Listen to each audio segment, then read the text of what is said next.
scoring 15 runs to take the first two games versus the Yankees.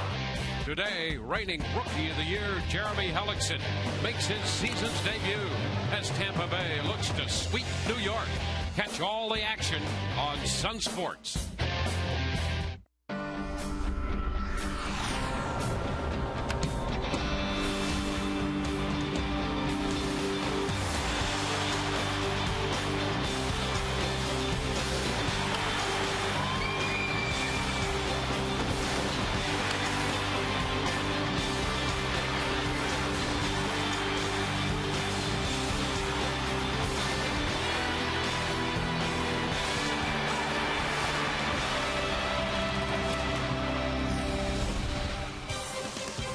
Welcome to the opening week of baseball, presented by Burger King. This afternoon, the Rays conclude an abbreviated opening series, a three-game stand as they play host to the New York Yankees. Hi again, everyone. Welcome to an afternoon of Rays baseball with Brian Anderson. I'm Dwayne Stats. So good to have you looking in. Well, the Rays have had an exciting start.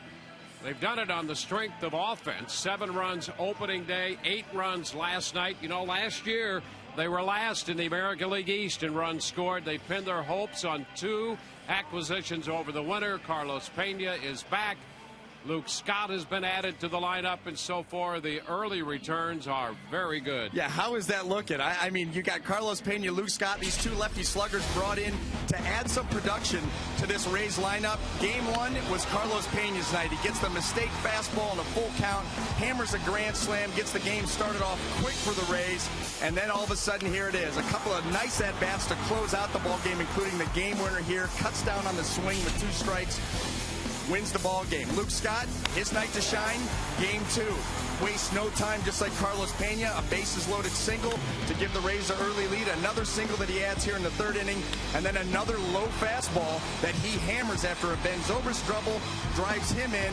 Big night for Luke Scott. These guys, they've come in, and so far the return on investment, very, very good. All of that having been said, the heart and soul of this team remains the starting pitching. And what an addition Jeremy Hellickson was last year in a Rookie of the Year campaign. 13 wins. Yeah, Jeremy Hellickson, you look at the season numbers, record 13-10, ERA keeping it under 3 in the American League East. That's huge. The opponent's average 210, second only to Justin Verlander in the American League, and he was remarkably consistent. This is over 29 starts. In 26 of the 29, he gave up 3 earned runs or less. Unbelievable. He's able to do that again today. He's got a good chance to walk away with a win. And the starting pitchers today, presented by your Southern Ford dealers.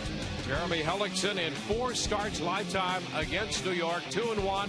And Phil Hughes 2 years ago, a great season last year, some injuries. He struggled, 13 outings against the Rays in his career. He has a record of 4-3. Rays go for the sweep over the New York Yankees, wrapping up this 3-game homestand. We'll be back with all the action. Todd Callis has more on the Rays right-hander Jeremy Hellickson when we return.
Rays and the Yankees wrapping up this opening weekend series of the 2012 season. Jeremy Hellickson will be on the mound for the Rays.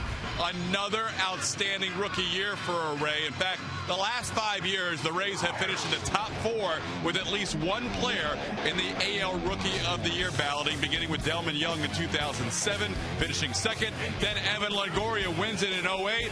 Also, Wade Davis and Jeff Neiman finished in the top 4 in 09 and 010. And then 2011, Jeremy Hellickson wins Rookie of the Year. And pitching coach Jim Hickey loves the fact that with Helly, he can expect pretty much the same thing every start. Consistency, I think, the fact that he really hardly ever wavered.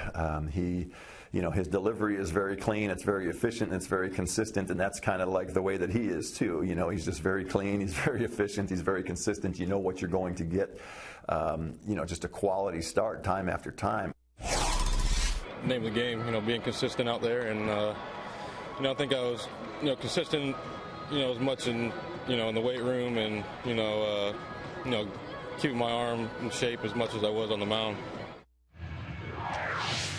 2 minutes and just a few seconds away. Some fans have brought brooms to the game today, looking for a sweep against the New York Yankees. The Rays and the Yankees right around the corner. Dwayne Stats and Brian Anderson will have all the action next on Sun Sports.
By your local Southern Ford dealers. By AT&T, the nation's largest 4G network. AT&T, rethink possible. And by Hyundai. New Hyundai owners are talking about their cars in the booth.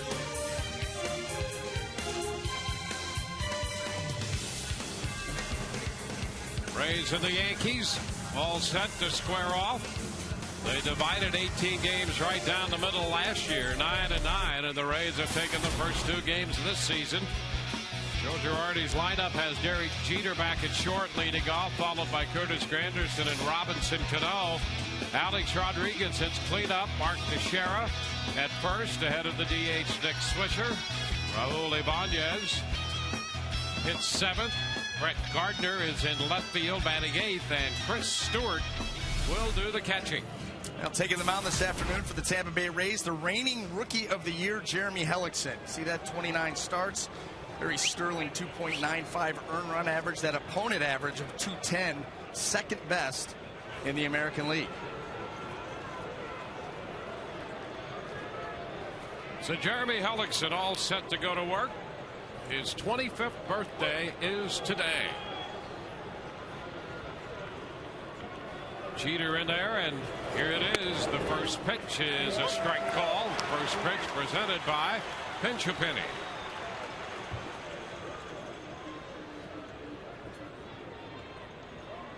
'29 starts a year ago and a .295 earned run average, 13-10 for Hellickson.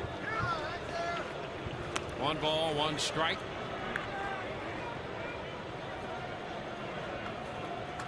And from the first time he was called from the minor leagues, he's had such a great demeanor out there on the mound. 1 and 2. The count is a ball, 2 strikes, and it seems every time he pitches, regardless of where it is, who it's against, it's the same.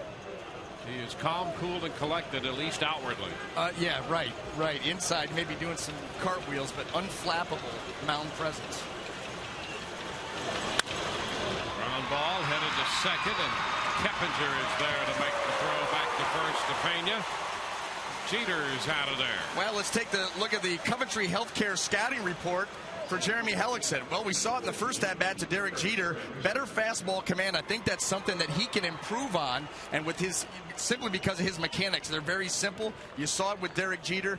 He's got the new pitch. He's bringing out a cutter, a pitch that he feels that will help him against left-handed hitters and stay the course. You know, you can make a mechanical adjustment, you can add a new pitch, but stay with your approach. It's an approach that worked all last year, as evidenced by his 2.64 earned run average after the All-Star break.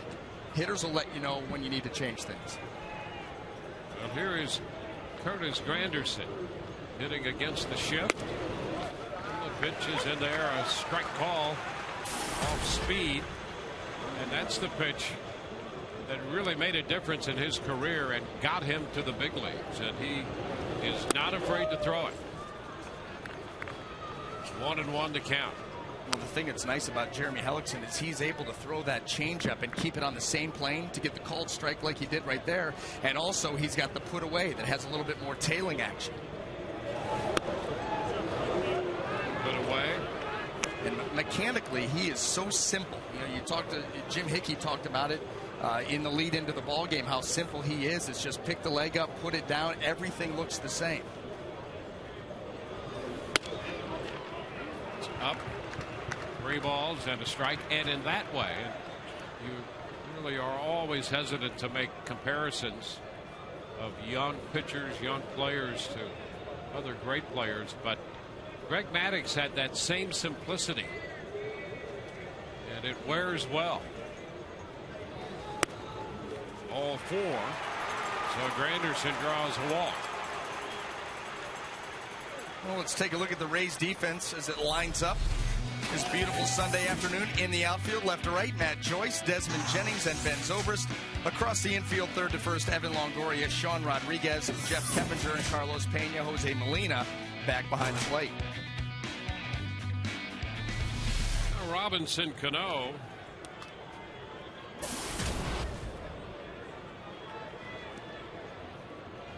Cano is 5 of 11 lifetime with a couple of home runs against Jeremy Hellickson.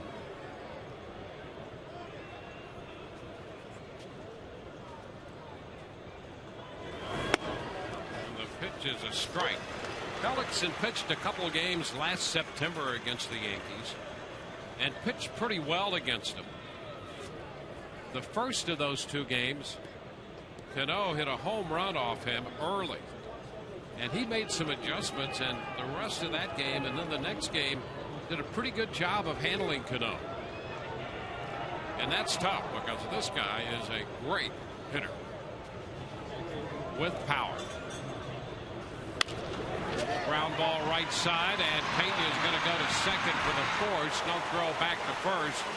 Hellickson is over there to cover just in case. Pena to Sean Rodriguez to take care of Granderson.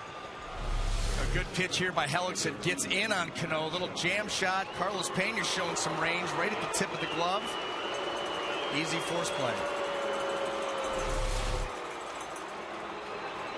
2 outs with Cano at first.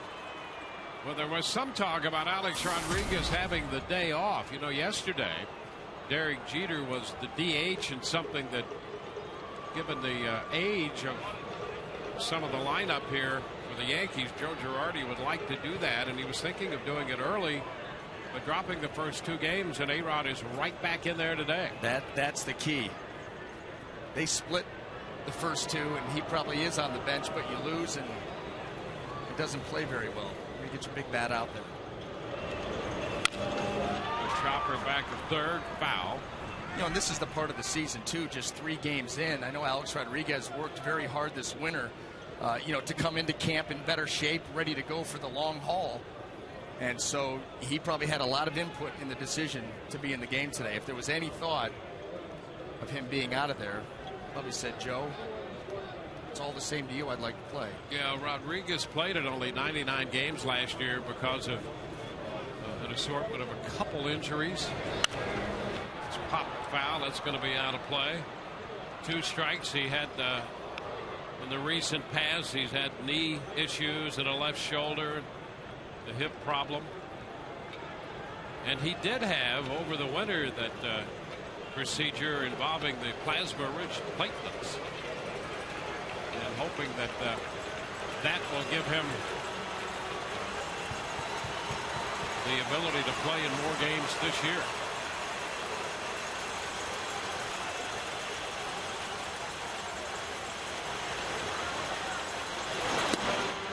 Takes one away. Baseball off the plate. It's 1-2. We're very close here, and you see he caught Alex Rodriguez flat-footed. That ball clearly off the plate, but it's that working in, working away, making the hitter uncomfortable. He's not quite sure what you're going to do.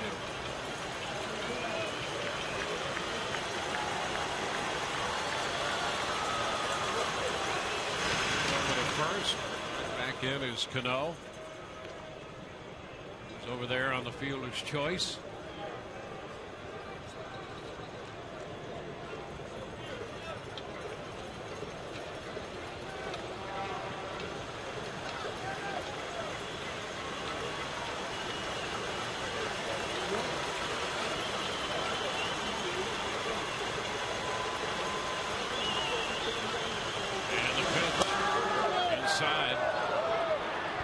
Two balls, 2 strikes. That's something that we saw a lot last year from Jeremy Hellickson that is very effective over the course of the season, is his willingness to throw the changeup inside to righties. Most of the time, pitchers are changeup away.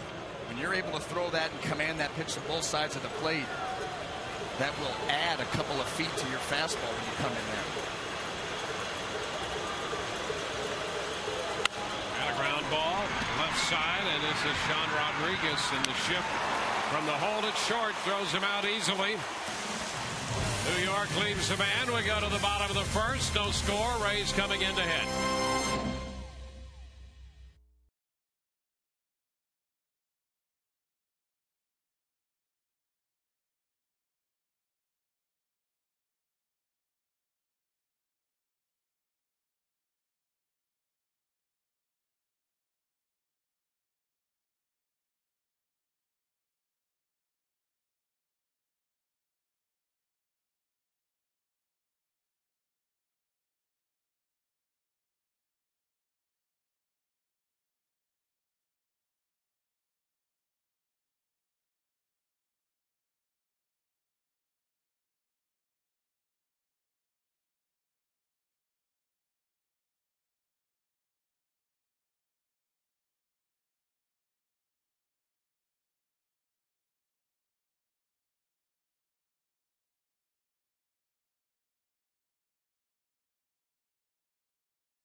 Brought to you by H.H. Gregg.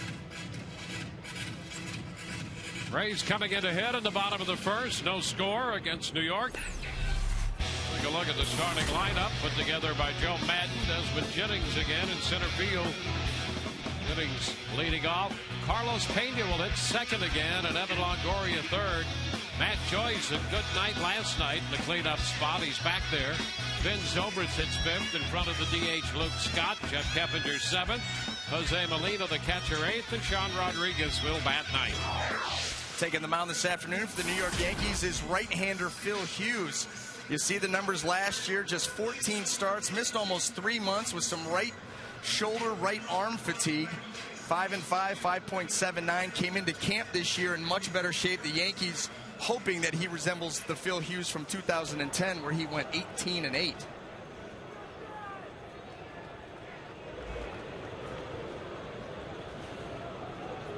So Hughes, who will be 26 in July, all set to go to work. And here is Jennings. Desmond takes it for a ball. Andy Fletcher is calling the balls and strikes here this afternoon. Those are the numbers on Desmond last year in 60-plus games. 1-1.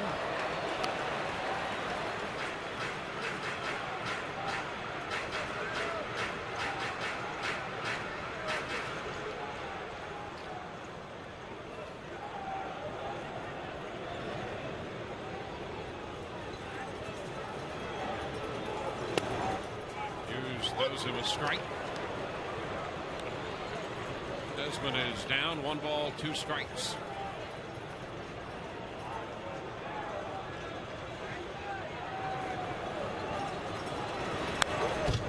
Pitch up, fastball up, and Desmond fouls it. And you will see that a lot from Phil Hughes. You know, it doesn't translate very well on TV, but Phil Hughes is listed at 6'5", 240 pounds. He's a big guy, and he's a fly ball pitcher. His career ground ball percentage down in the low to mid 40s. He likes to work up in the zone.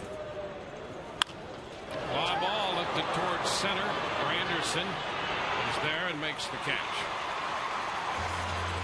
Let's take a look at the Yankee defense as it lines up. In the outfield left to right, Brett Gardner, Curtis Granderson, and Raul Ibanez. Across the infield third to first, Alex Rodriguez, Derek Jeter, Robinson Cano, and Mark Teixeira. Chris Stewart will handle the catching duties today. That fastball, too, that Phil Hughes likes to work up in the zone with, plays well with his very good secondary pitch of the curveball. You work the fastball up, the curveball off of that. If you're on your game, that's a deadly combo. Now Carlos Pena.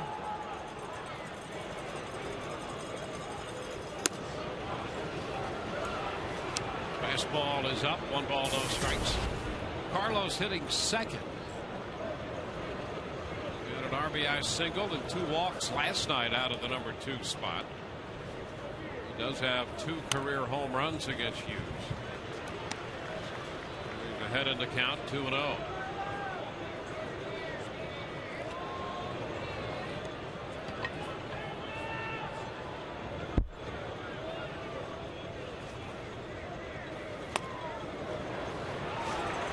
Move on right here.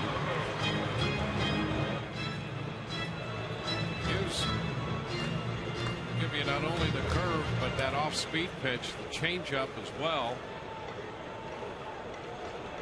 He's thrown just a handful of pitches here, but he is a different pitcher than he was a year ago when he was struggling with that shoulder issue. And right from the outset last year, his velocity was way down. I mean, here's a guy who was consistently 90+ and at times 92, maybe 93. Yep. Probably averages 91. But last year, what a different story. He came out throwing in the mid 80s. 84. Well, you know, he won 18 games in 2010. You get a little bit of success. You're young. You come into camp, maybe not in the best condition. The velocity's not there. Ended up being disappointed in his season. And this year, you go out and sign Hiroki Kuroda. You trade for Michael Pineda. And it's foul back off the facing of the press level. And Phil Hughes was forced to come into camp this year ready to go and pitching for his life. Yep. Pitching for his job. So he came in much better shape and really had to cut it loose from the very beginning, and had a nice spring. Worked over 17 innings in the Grapefruit League and had an ERA of about 1.5. Yeah, well, they saw the emergence of Nova last year, winning well into double figures. Carlos fouls it, fastball. You'll see another 3-2 pitch.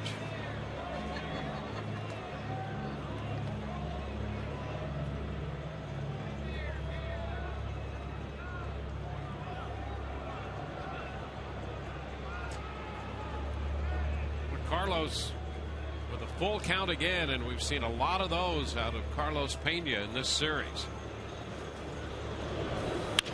Ground ball, back of first. Teixeira guarding the line deep, makes the play unassisted. 2 up, 2 down. Bases will be empty for Evan Longoria.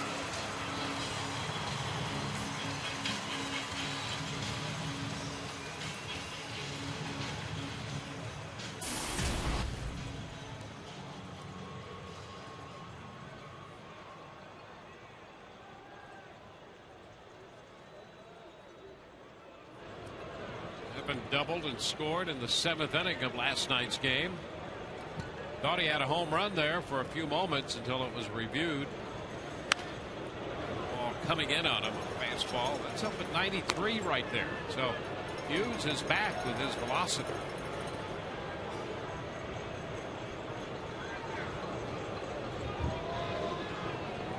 Been a very big opening day Friday. Fastball up there at 93, so those have been the best fastballs we've seen from Hughes here. He saved them for Longoria. You can get that ball into that 93, 94 range. Even when you miss your spot, you have a chance. A ball, 2 strikes. Interesting to see here after a couple of fastballs up in the zone. Count in your favor. Good time for a curveball. Well, we'll go to 2-2.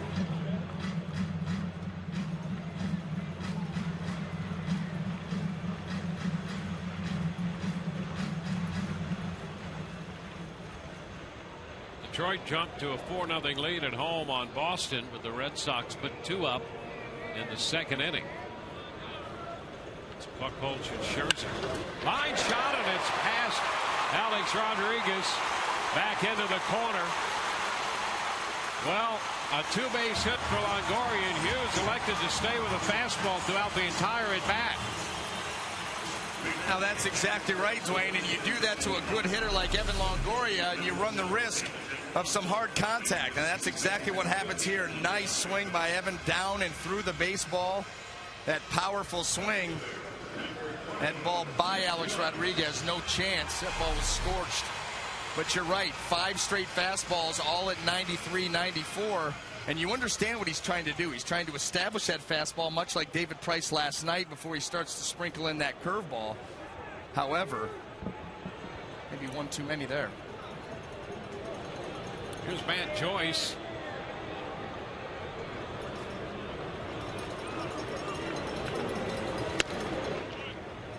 Takes it off speed, a curveball. 1 ball, no strikes. Joyce has had some success in 10 at bats. He's 4 out of 10 against Hughes with a couple home runs. It's a 2-out chance here. Takes it the other way. That's going to slice out of play. Off speed pitch. 1-1. Well, Phil Hughes electing to go curveball changeup to Matt Joyce for a couple of different reasons. Number one, because of the success you talked about him having, 4 out of 10 lifetime, and also because he knows Matt Joyce is an aggressive hitter and got a runner in scoring position. So he's trying to take advantage of that aggressiveness, thinking that Matt Joyce looking fastball.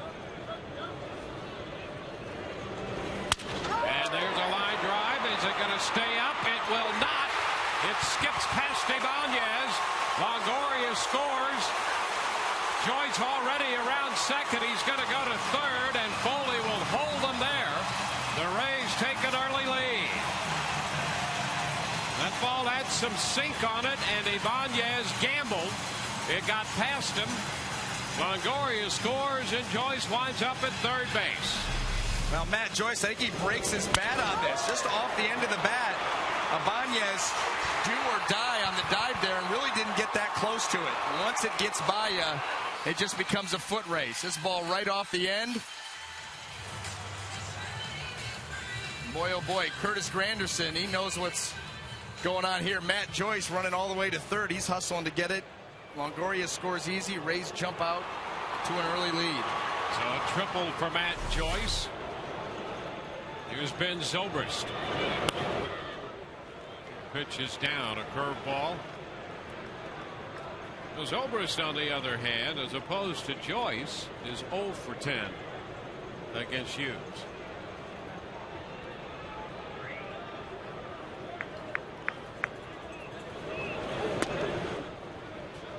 Low.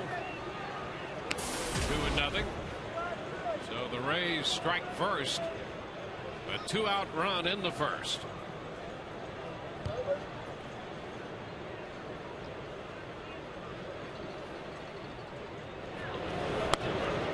Ben takes a good look and takes it low. You're seeing off-speed stuff, a combination of breaking balls and change-ups. 3-0 the count.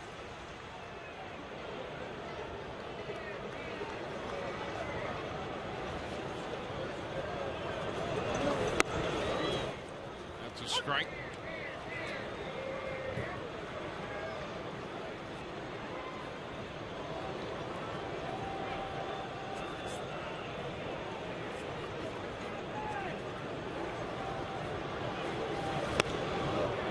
A miss. Change up on 3-1. So the count is full.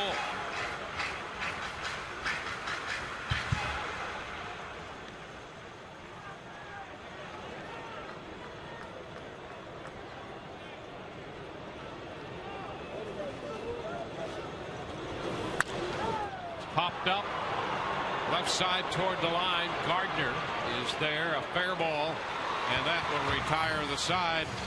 But the Rays break out in front with 2 outs. Evan Longoria shot a double into the left field corner. Ben Joyce got one to drop in front of Ibanez and skip by him. The Rays lead 1-0.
Lead. This afternoon's game is available in Espanol via SAP, brought to you by Coventry Healthcare of Florida. And as we learned last year, Dwayne, SAP stands for Secondary Audio Programming. I made a note of that. Been impressed with the way you've handled that technical term. Mark Teixeira leading off the second. Rays with an early lead. And Helix's pitch is a ball. Swisher next, and then Ibanez.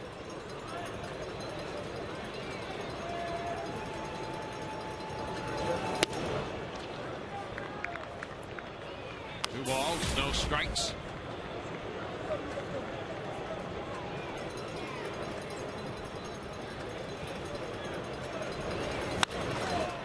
Shara lets a popper right side. This is Keppinger making the catch. One away. Swisher's going to be next. Actually, Laura McKeeman is going to be next. Laura, how are you? Dwayne, you're giving me hard acts to follow there, but I'm doing great. We're here to talk about some Twitter. Of course, follow us. It's at Sun Sports Rays. We want to keep those followers coming in. Now, Evan Longoria, who we saw double in the first, he's been very optimistic on Twitter, calling for a perfect season. And he says that, giving credit to David Price, of course, 160 games away from a perfect season. So I don't know, Dwayne. We'll see what happens. It's obviously easy to say that 2 games in, but it certainly looks good for the Rays. Well, that's a great goal. Aspire to perfection. Swisher lifting one toward right center field. Zobrist got a good jump and could not get there. Great effort. Jennings will play the carom. And Swisher has a double. Zobrist came close to pulling off an outstanding play. Good route, good jump, and just short. And Jennings played the carom. You see the ball off the bat. Here goes Ben Zobrist. Just short. Ball off the few inches off the end of that glove there. Great effort. Just well placed by Swisher. So the Yankees have their first scoring threat. It comes with one out in the second, and here's Raul Ibanez. Pitch is in there for a strike. Ibanez, the DH in the game on Friday, did a 3-run home run.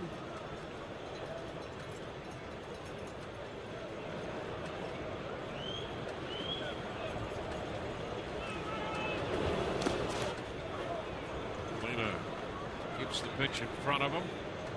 Breaking ball, 1-1.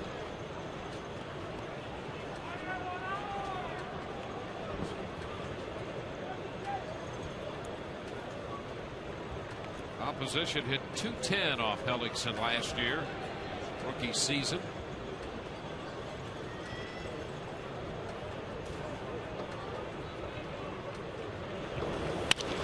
Ground ball right side. Keppinger up with it. He was shaded toward the hole. Swisher goes to third. Ibanez is out at first.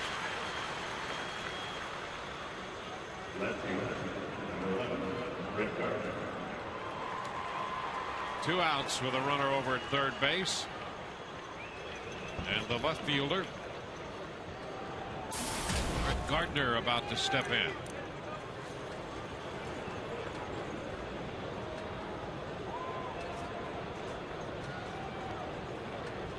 Gardner hitting 8th, coming off last year's .259 season. There's a guy down in their lineup. It's 8th, it's 9th. Really a second leadoff guy in this lineup for Joe Girardi. And a popper, short left. Joyce shading him toward the line, makes the catch. No runs, a double. Man left at third. Bottom half of inning 2 coming, 1-0 Rays.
score of 1-0. One of the Rays regulars not in the lineup for this first weekend series. B.J. Upton will begin his rehab assignment tomorrow with the Charlotte Stone Crabs. Head athletic trainer Ron Porterfield would like to take his time with the process. 1 game on, 1 day off. BJ, like in 2009 when he was coming back from that shoulder injury, will start the year rehabbing. This one might be a little longer, though. They're thinking 5 to 6 games as opposed to 2009 when he just missed 3 games in rehab. 5 to 6 games, 20 to 25 at bats. And Upton was swinging just a little while ago in the cage with Derek Shelton. That's a good sign. So guys will follow B.J. Upton's progress as he tries to make his way back from that back injury. Back to you. All right. Thank you very much. Of course, that all started on that collision. The Rays had quite a scare when Desmond Jennings and B.J. Upton collided in the outfield and left center field this spring. Luke Scott fouled it back. That's a strike. We might have to dispatch Todd. Of course, the team's flying out tomorrow night, and I'm not sure if Todd will go down to Port Charlotte to observe the first outing of B.J. Upton or not, in which case he'd have to fly day of game, and I don't know if we want to tax him quite that much. We know that he likes to be on top of the story, especially one that, you know, it's a big one. Yep. So we'll see what Todd's schedule permits. 2 strikes the count.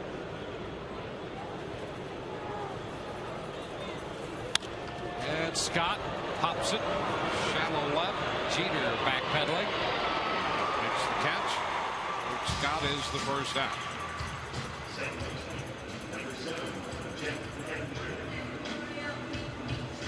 Keppinger on his way to the plate. The Rays will have tomorrow as a travel day and then open a 10-game road trip against the Detroit Tigers. Detroit, Boston, and then Toronto. The first 7 games of that road trip, day games. Get your rest. Yeah, see, that's another problem. Todd would have to find a very early fight. This one deflected off Hughes, and that's going to be a base hit. So Keppinger is aboard. That's amazing, isn't it? Here's a club that struggled all spring, showed some signs the last handful of games in the spring of swinging the bats better. But they're up there with a confidence now at the plate, getting off to this good start, and they're stepping in ready to hit. Yeah, and you've seen some at-bats put together by different guys that you're looking at their approach and what they're trying to accomplish and the swings they're taking, saying, huh, haven't seen that before. Molina taking a strike. Well, here's the schedule the Rays have to deal with early, and it's not going to be obviously an easy schedule. We talked last night about some of the contenders and the strength of their schedule early, and boy, the Rays have a tough one. 2 strikes the count. A little foul ball right there. There you go. Look at that. The day games in Detroit started. Three games right there, all at 1 o'clock. Boston a couple different times. Those are all day games. The one positive coming out of that, you've got some, obviously playing some tough teams. The Yankees have a tough schedule off the bat too. They're going to be dealing with a lot of these teams. You'll find out exactly where you are, but with so many day games in a row like that, coming off of spring training, these players are in that mode anyway, with most of spring training games being during the day, so it's not going to be that big of an adjustment to play those 7 straight games during the day. Well, they have that going for them. Molina down 2 strikes, and he is out on strikes. First K posted by Phil Hughes, 2 gone. Well, the Rays, I'll tell you, in the past, the Rays have played well against contending teams. That is exactly right. You see Phil Hughes continuing to work that fastball up in the zone, picking up the strikeout. And you're right, Dwayne. They have seemed to play to their level of competition. You know, last year when the team went out west, you're going to play the Mariners, you're going to play the Oakland A's. You said this is a series, this is a road trip that they have to play well. And they didn't play well, but then turn around, put the Yankees, the Red Sox, the Rangers in the other dugout. and they find a way to elevate their game. I mean, they get real excited and enjoy those kind of moments. So it'll be a fun week and a half. Sean Rodriguez missed the first pitch. That's a strike. Well, it's been fun so far.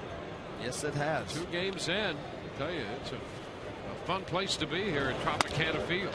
A little different field than last year. For the first homestand. They couldn't get a lead. Not only could they not win, they couldn't get a lead. 0-6, then 1-8. Certainly is different.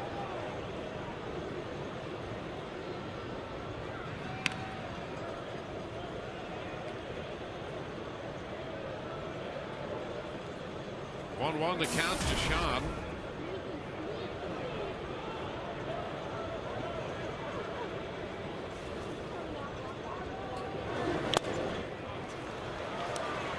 Up again. Hughes has found a spot up there. Yeah, that's what he does. Stayed right there. That's exactly what he does. He's a power guy, not an overpowering guy, but a power pitcher who's got that good low 90s fastball, but he rides it up in the zone, and that's why he gets so many pop-ups and fly balls. And if you want to chase it up a little higher, that's where he picks up a lot of strikeouts too.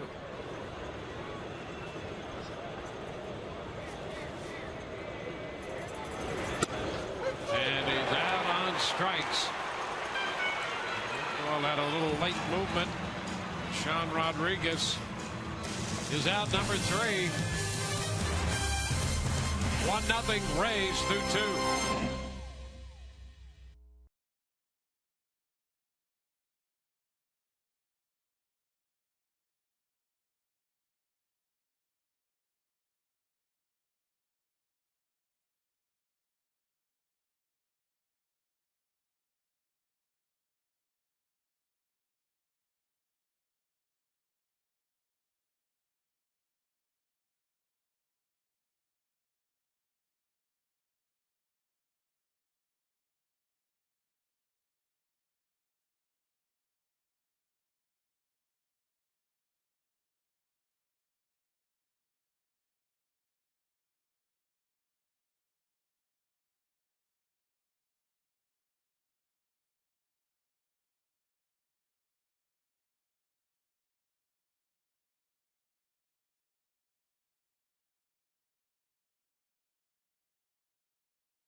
On top, won the first 2 games, 7-6 and 8-6. Well, Rays fans will never forget watching Evan Longoria rounding the bases with arms raised after slugging the Rays into the postseason last year. On Saturday, April 21st, the first 10,000 fans will receive an Evan Longoria walk-off figurine presented by Sweet Base Supermarket. Purchase tickets, visit RaysBaseball.com.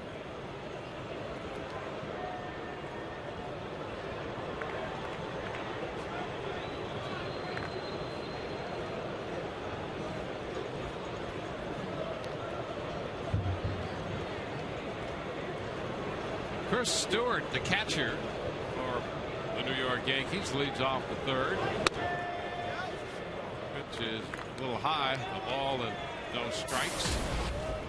Stewart's been in the Yankee organization before. Last year, a little over 200 with the Giants. It's his 3rd time around with the Yankees. There's the strike. It's 1-1.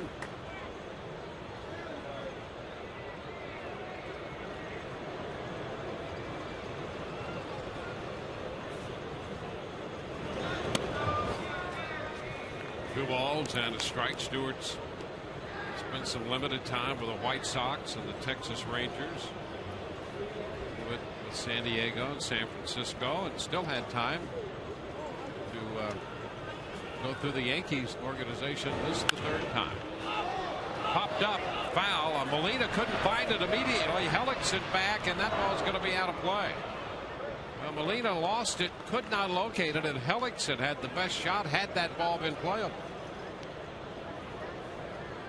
It's quick here. The roof at Tropicana Field, a little dull white, which is about the same color as the baseball that's been rubbed up. You see Molina, not a clue. No, in fact, he was reaching for a new baseball from Andy Fletcher. Figuring that thing was way out of play, yeah.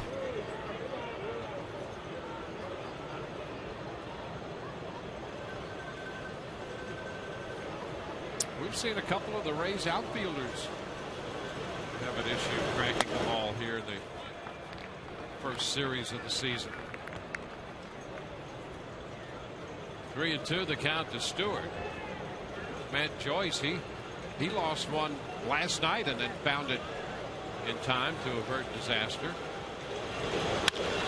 Line drive going to be caught by Sean Rodriguez. You know, that was early in the game, and then later in the game he had the fly ball that he was drifting on. It wasn't like he wasn't quite sure, you know, where it was. It ended up being a misplay, turned into a triple. Yeah, and I think both Jennings and Joyce had trouble tracking that one. You got some guys playing different positions, maybe not, you know, for their career, but different positions in this building. And that roof, like I said, it's not easy. It used to be like going to play up in the Metrodome against the Twins. You took your eye off the ball, off the bat. Hard time finding it. Derek Jeter lines it into right. Sobris makes the catch. 2 down.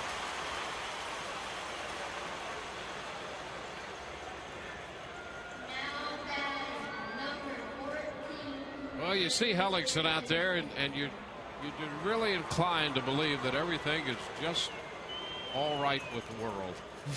Don't you? And he's consistent. I mean, he's like this off the field. Yeah, you run into him down in the clubhouse, and he has the same demeanor. I'll tell you what, say what you want, but it makes for a great mound presence. Sure does. Where you could flip by the game, and you wouldn't know if he had a no-hitter in the 7th inning or was getting bombed. Yep. Ahead of Granderson. It reminds me a lot of Tom Glavine. You get a chance to watch him. He was the same way. I mean, they Those had guys one are expression. Really fun. One it's expression. Just great to watch. Yes. Yep. They're out there because to be so young, he gives you the idea he knows what he's doing. Glavine was absolutely that way when you go watch him pitch. You were that way too, right? Right. Yeah, very, very even keel. Wasn't high strung at all. No. The 0-2 inside. 1 ball, 2 strikes. Yeah, how could Glavine be left-handed and be that way? You know what I mean? Yeah, oh yeah. An experiment going wrong.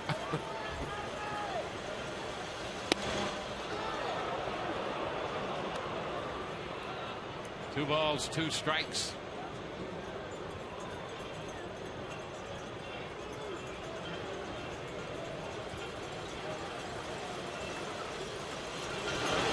And a cut to Miz. Granderson out of there.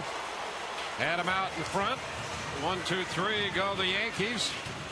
First strikeout of the game for Jeremy Hellickson. We've gone through 2.5, and the Rays lead. It's a 1-0 ball game.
of excitement through the first couple games of this series.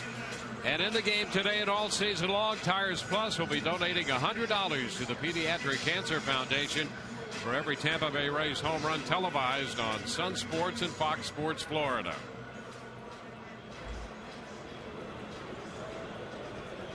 Top of the order for the Rays in the bottom of the third. Jennings, Pena, and Longoria.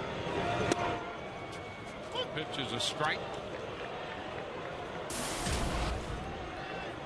Desmond went out to center field his first time.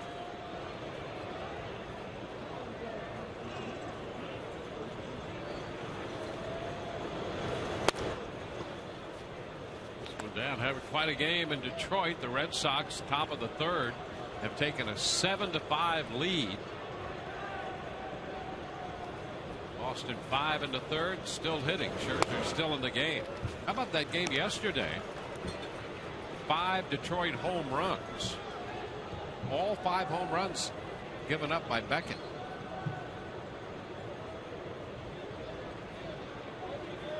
Two on the count to Desmond. Took the count to 2-2.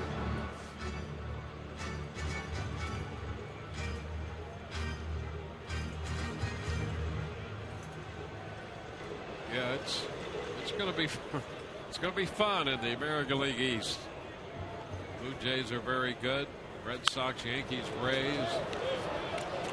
Don't take the Orioles lightly.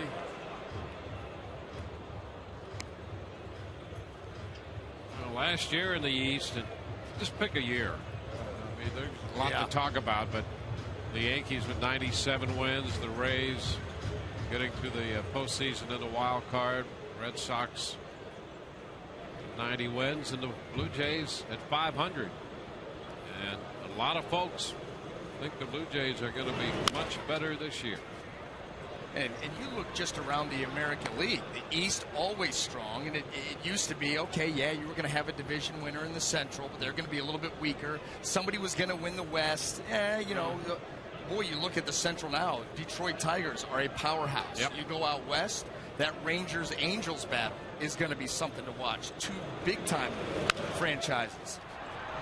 Now it's going to remain 2-2. Jennings fouls this one out of play.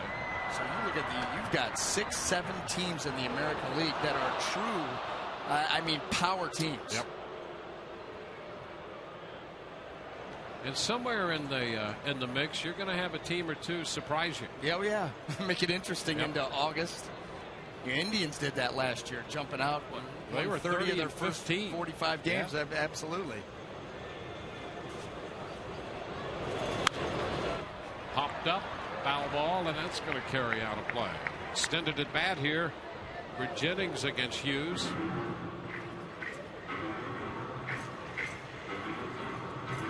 Rays got a run with 2 outs in the first and a double by Longoria, the triple by Joyce.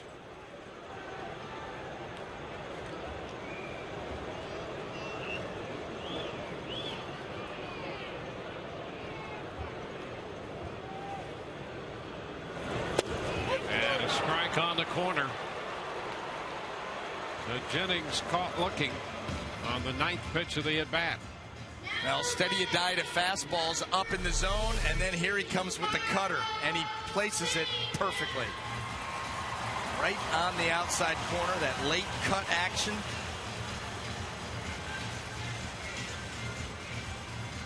Not much you can do about that.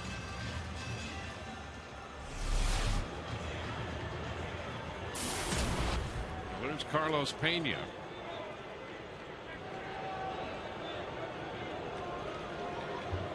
Shift on. Cano in short right field. Strike the count. Jeter on the first base side of second.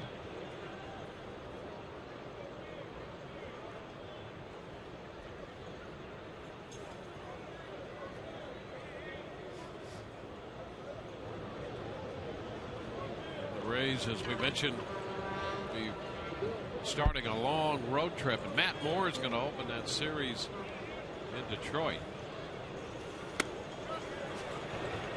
Put Pena behind in the count, 0-2. Moore, Shields, and Neiman scheduled to pitch against the Tigers. How about Shields and Verlander on Wednesday? Wednesday afternoon. There's Matt Moore. He'll pitch Tuesday afternoon, and then Wednesday, Shields and Verlander. So that should be a great matchup. And our coverage begins Tuesday with our pregame show at 12:30.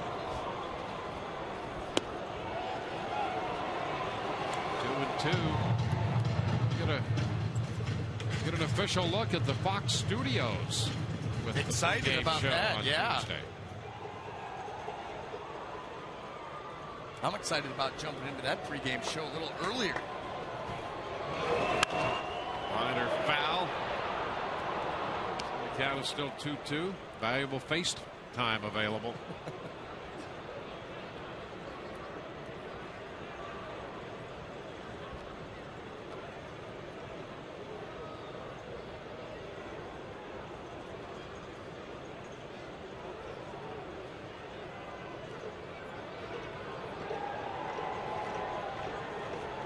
Two to Carlos. Well, we go full. Another full count for Pena. It was 3-2 in the first, 3-2 in the third. He had 4 3-2 counts in the game last night. Just doesn't continue to do a good job of working those counts, seeing a lot of pitches. And when a guy like Carlos can do that, see a lot of pitches, bound to get one mistake. Don't miss it. Well, there it is. Long drive to right. That ball's going to get out. Home run. He didn't miss the fastball. Pena turns on a 3-2 fastball, and the Rays have a 2-0 lead. Well, when you're consistently able to work long at bats with high pitch counts, you force a guy out there who throws 6, 7, 8 pitches.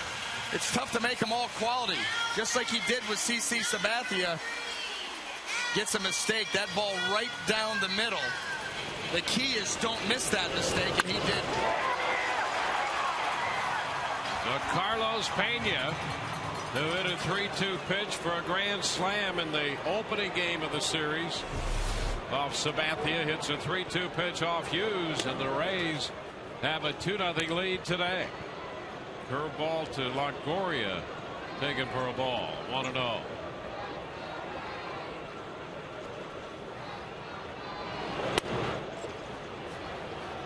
Two and 0 the count.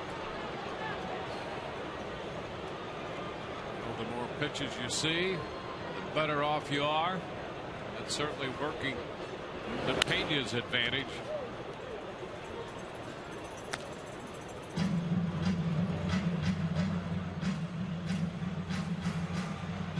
2-1 to Evan.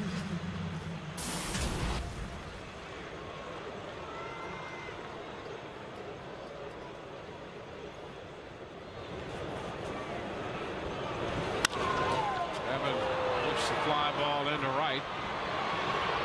Ibanez catches it. 2 outs.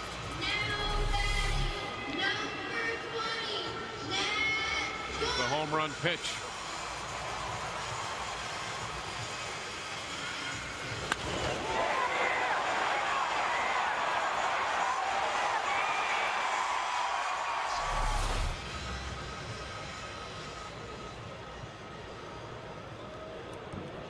He tops the Rays in the home run department, 146.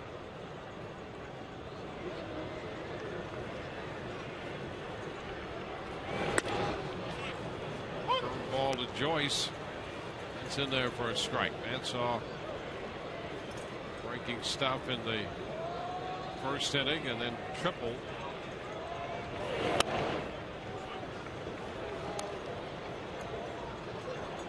One to count.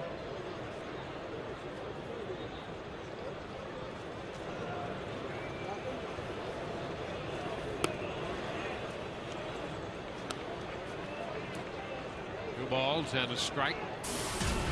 The change up there for a ball.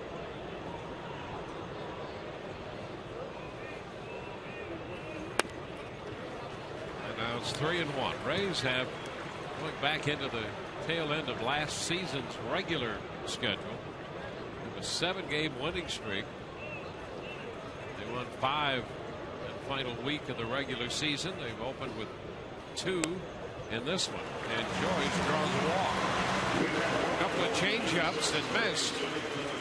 And Hughes gives up his first walk of the day.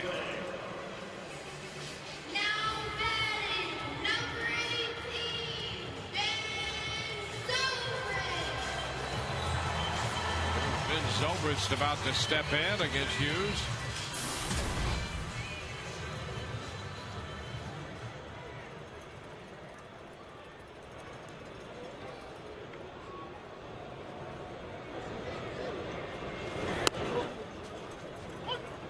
This pitch, a fastball in for a strike.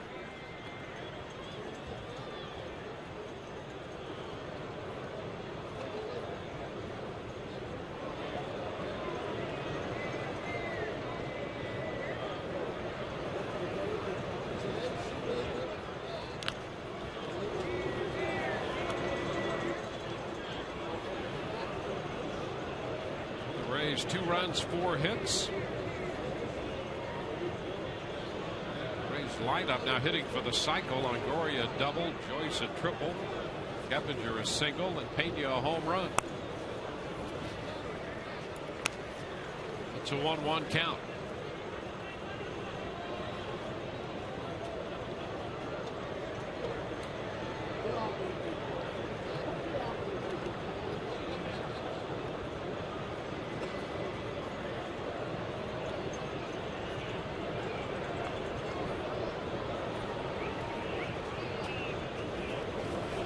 Inside as Stewart started to fire to first and misfired.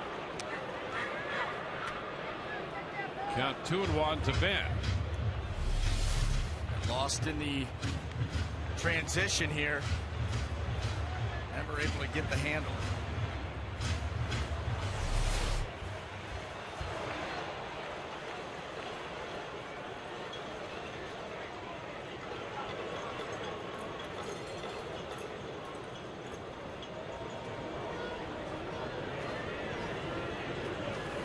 Upstairs, 3-1.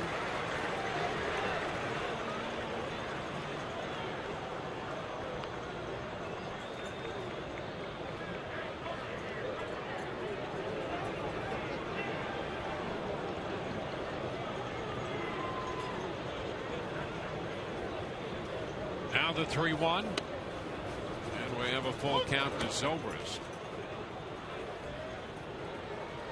Stephen Vogt has moved into the on-deck circle here. Luke Scott's spot is due. Scott the DH, but Vogt is on deck now.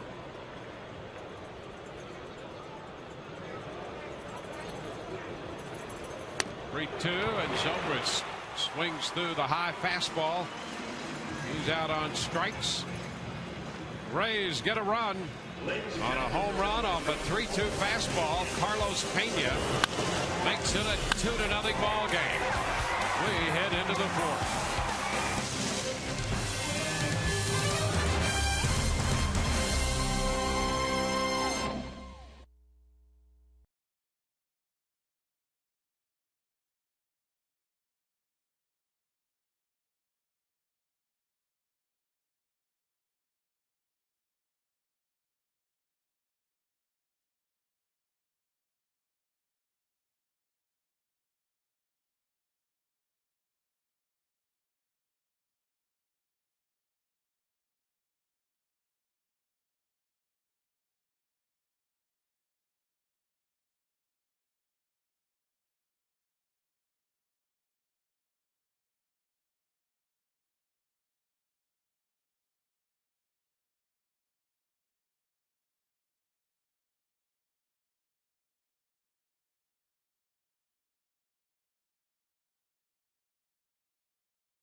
Fourth inning. Time for the AT&T trivia question. Which Major League starting pitcher had the lowest batting average on balls put into play in 2011 with a minimum of 125 innings pitched? One of those relatively new categories of tracking the effectiveness of pitchers. We go to the fourth, a 31 pitch inning for Hughes in the third. The Rays lead 2-0. Jeremy Hellickson on the mound to face Cano, Rodriguez, and Teixeira.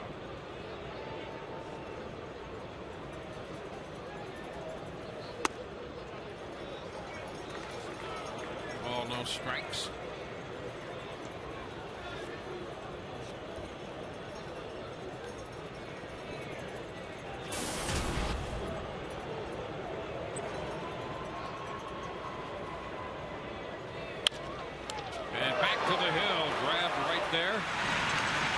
Play by Hellickson, reaching up, and Cano is retired.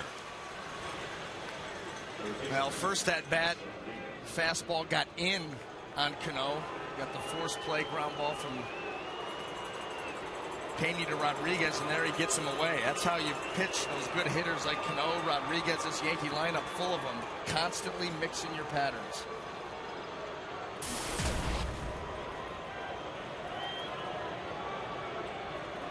Alex Rodriguez.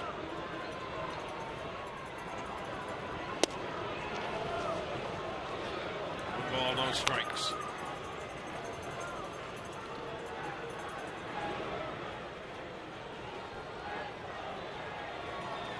Rays have the shift on with Sean Rodriguez shaded deep and toward the hole. Keppinger on the shortstop side of second base. Rodriguez way out in front. It's 1-1.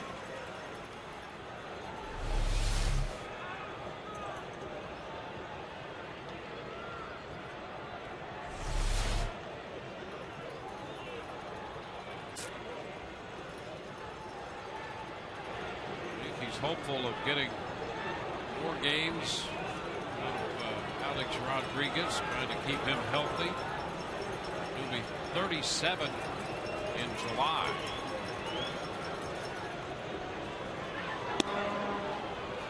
Two and one. I think they have 6 years left on his contract with over $140 million due. It's pretty healthy. Yeah. And the Yankees are hoping he stays healthy. Right. That's the key all around.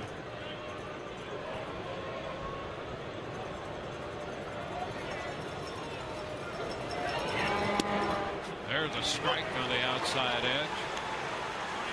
Boy, that was the cutter. Jeremy Hellickson adding that to the repertoire this year, mainly as a weapon against lefties, but occasionally to the righties, and you see that ball, just that late cutting action, nipping that outside corner.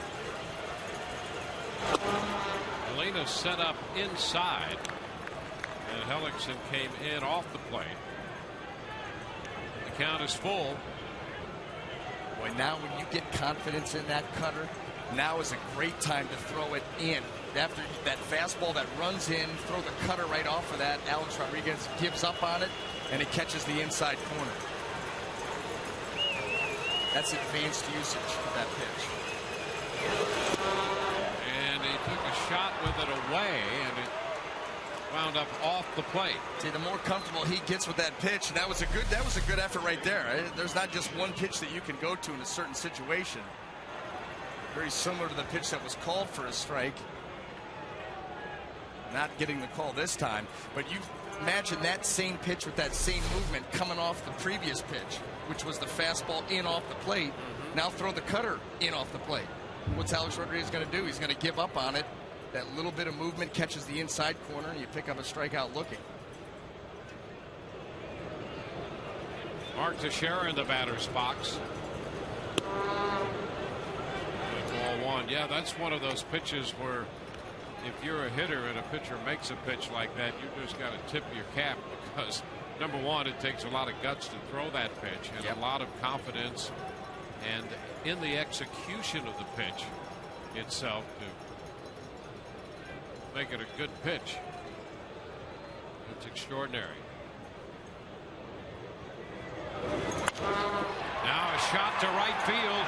Zobrist will go to the track. He's going to look up, and it's off the wall.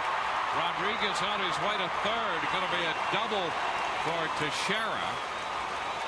And with one out, the Yankees have a threat in the fourth inning. Well, we talked about having to change patterns against the better hitters. First at bat for Mark Teixeira. In a 2-0 count, Jeremy threw him a cutter and got the pop-up. Here in a 1-0 count, he comes back to that cutter. This time Teixeira is waiting for it, and he's able to put it off the wall out in right field.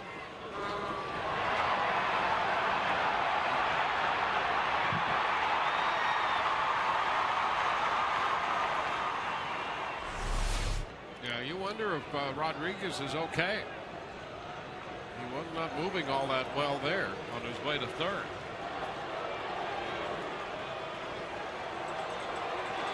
Nick Swisher.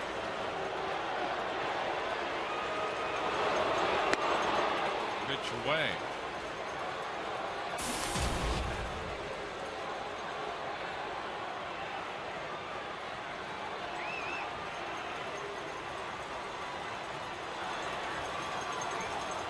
So Swisher, who doubled his first time.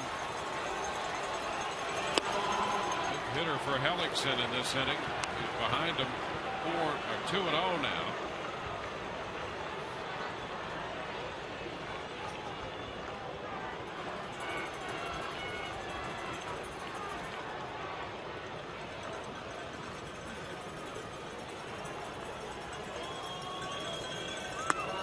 Cut and a miss.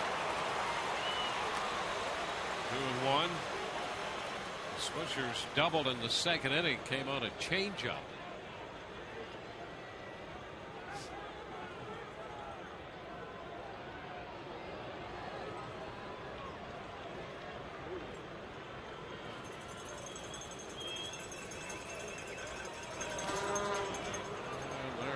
Ball 3-1.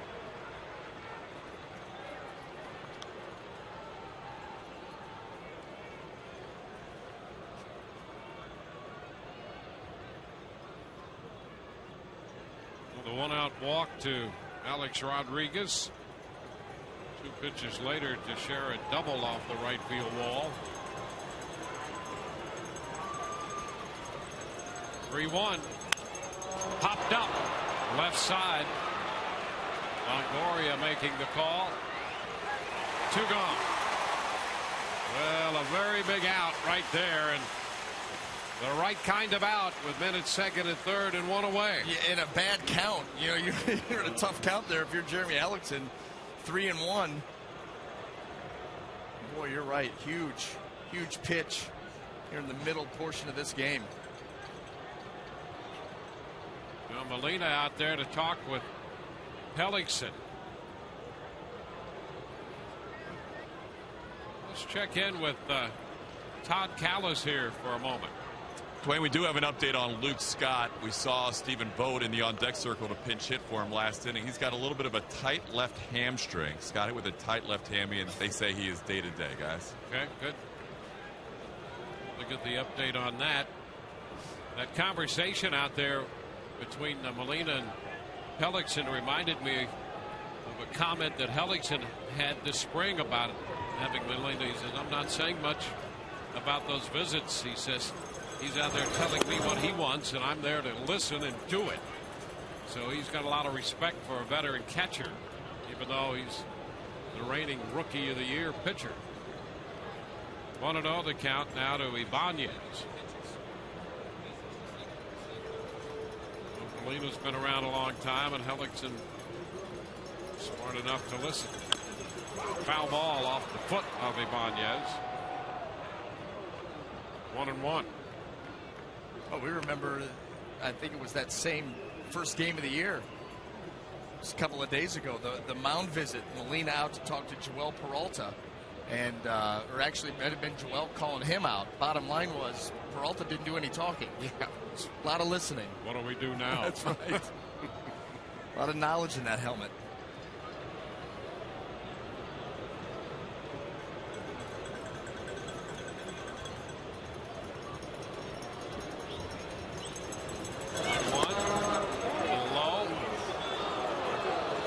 was a good pitch. Good changeup there by Hellickson. I'm going to tell you right now, that ball split the plate and certainly looked like it had the right height. Take a look. Oh, my. It's a beautiful pitch. Boy, what a difference, because now it goes to 2-1 instead of 1-2. Yeah, that ball is above the knee. That's at the lower quad.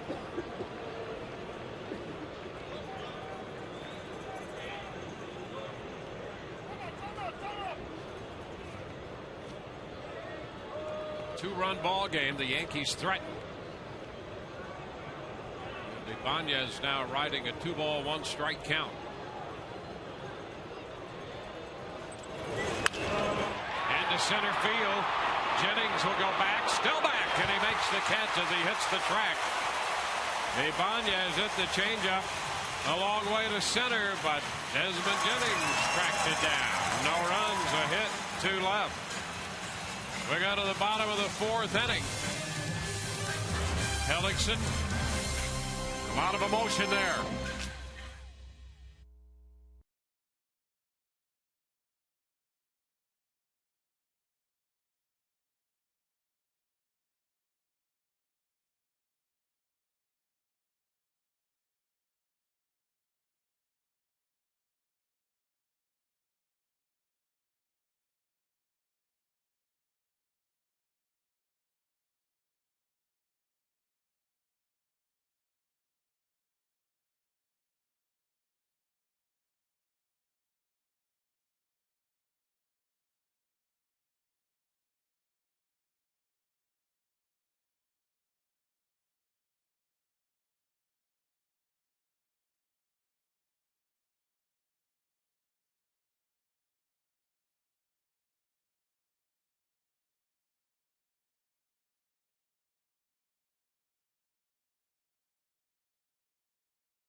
This afternoon, the Rays with a run in the 1st and another run in the 3rd.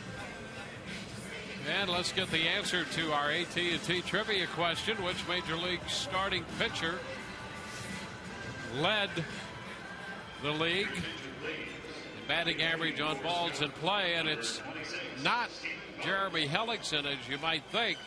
Guillermo Moscoso of the Oakland A's. 216 to 223 right there. And that's great company for 2 young pitchers, isn't it? Verlander 3rd. Well, Stephen Vogt now comes on to pinch hit for Luke Scott, who has some tightness in that left hamstring, as we were updated by Todd Callis on that.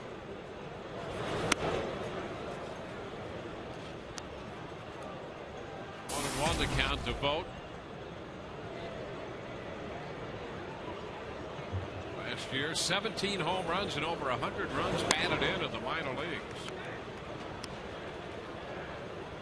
2-1.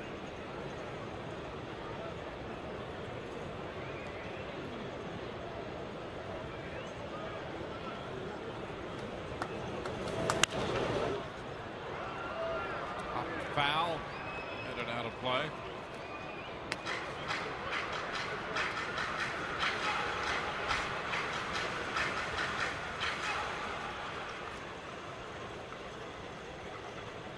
Vogt picked in the 07 draft by the Rays.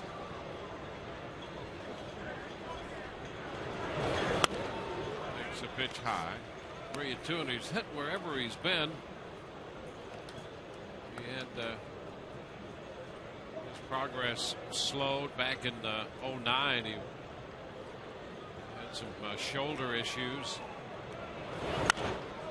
And he lifts a pop fly high, not overly deep to right. The Yankees is there to make the catch. One away.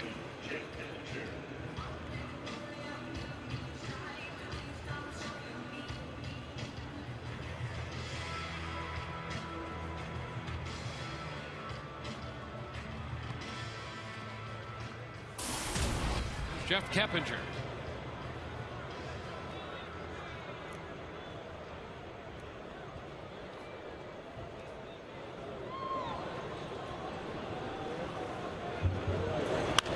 Keppinger, after the first pitch, fouls a fastball away. Phil Hughes on the hill. 25-year-old right-hander, an 18-game winner 2 years ago, and 5-5 last year with shoulder misery. Down to short. Eagles throw in time. 2 up, 2 down. Voted the high fly ball to right. Keppinger is bounced to short. And now Jose Molina will bat.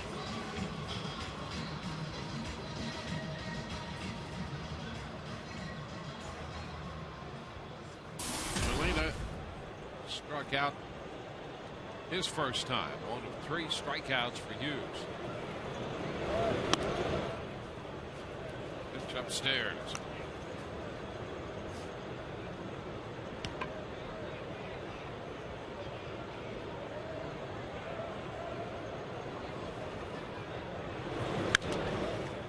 Off the end of the bat.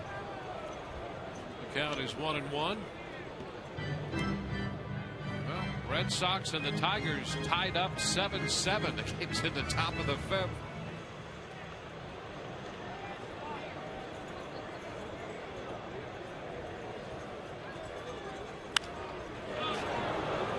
It's out of play. 1-2. Rays off to Detroit, Boston, and Toronto. They'll be home on the 20th of this month against the Minnesota Twins for the weekend. And then the Angels. So they'll have the Twins and the Angels coming in on the next homestand.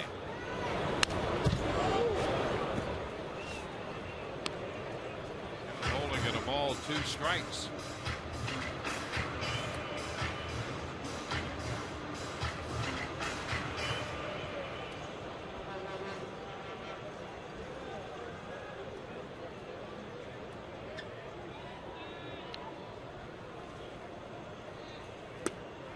Molina out reaching. He's out on strikes for the second time, and we go to the 5th. 2-0 Tampa Bay.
And it's time for the Just for Men Auto Stop Foolproof Stat.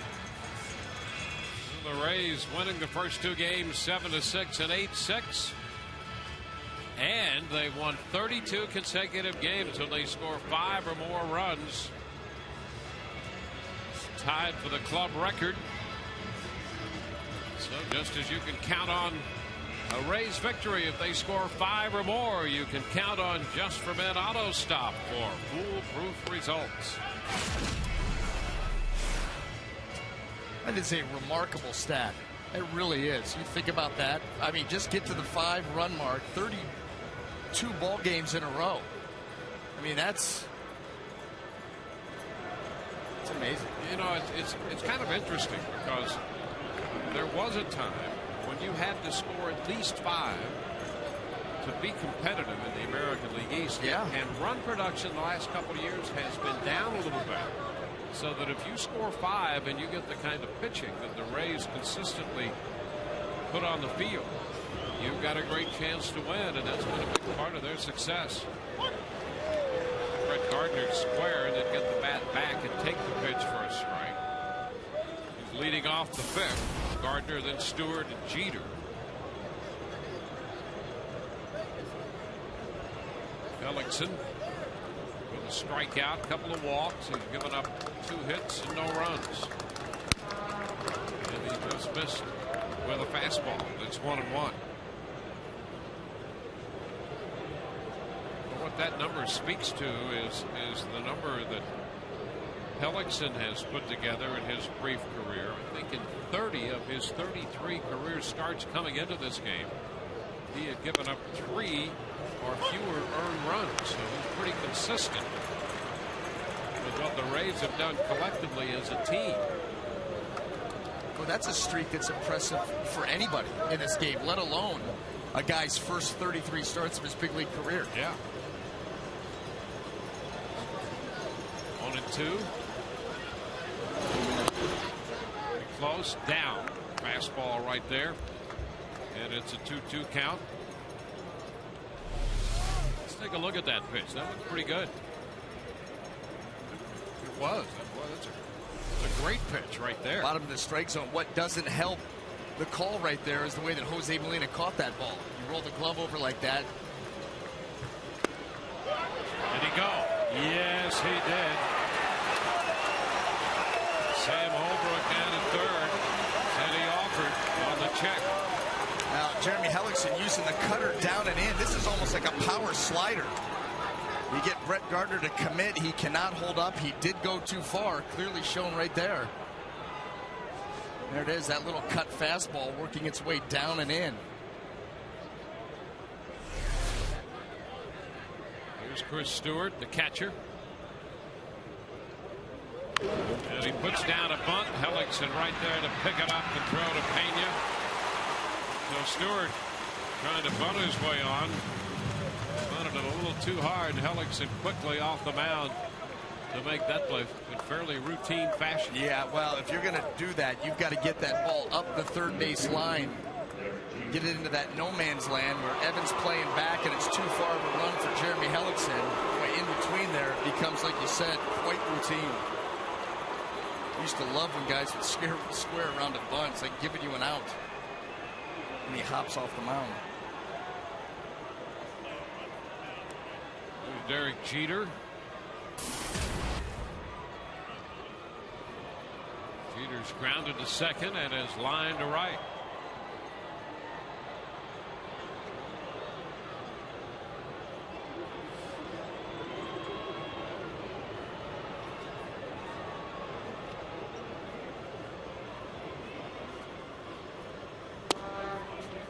Pitch in there around the knees. Off speed to start him.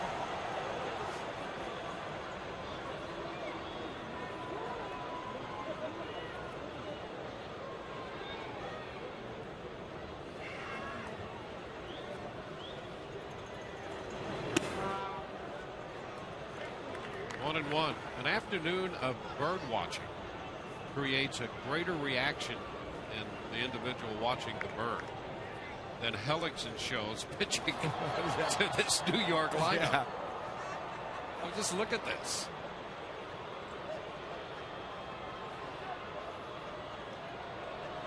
Checking for a pulse.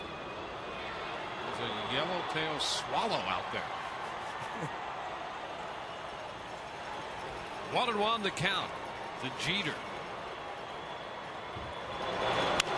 Ground ball to short. Sean Rodriguez throws him out. Helix had just finished pitching to the active all-time hits leader, and you're checking for a pulse. 2-0 Rays.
If you're a Rays fan, Evan Longoria sending the Rays into the postseason with this walk-off right down the left field line over the low wall that we'll talk more about in a moment as the Rays come from behind against the New York Yankees after trailing 7-0 and winning 8-7. And guys, out here in left field, that's exactly where the ball landed, and this is the new area, the 162 landing out here just beyond the left field wall. We're going to find out more about why that wall was shortened in our game 162 inside the Rays next Saturday, a 1-hour special. It all has to do with the owner, Stuart Sternberg. It was his idea, and Carl Crawford's ability to take away home runs down the line. But guys, this is the new area this year, the 162 landing. Back to you.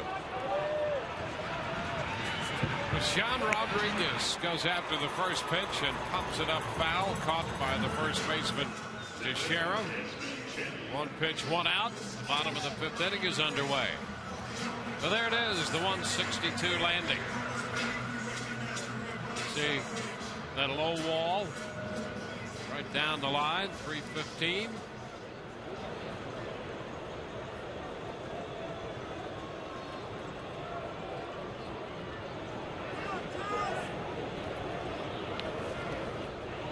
Baseman Jennings.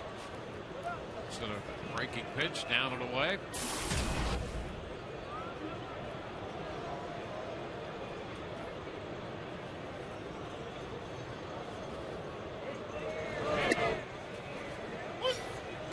It's 1-1.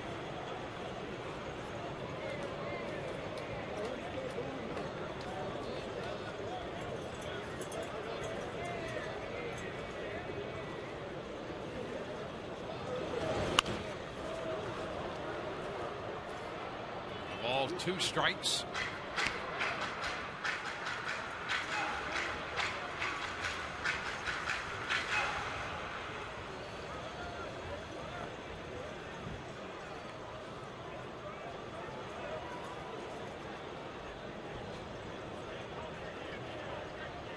A ball, 2 strikes with the bases empty and 1 out. The Rays scored a run in the first, another run in the third. Jennings fouls it away. Twins and the Orioles are playing in Baltimore. And the former Ray, Jason Hamill, on the hill for the Orioles. Baltimore leads 3-0, and at the end of 7 innings now, Jason Hamill has not allowed the Minnesota Twins a hit. Pop up, pitch in on Jennings, and it's popped foul.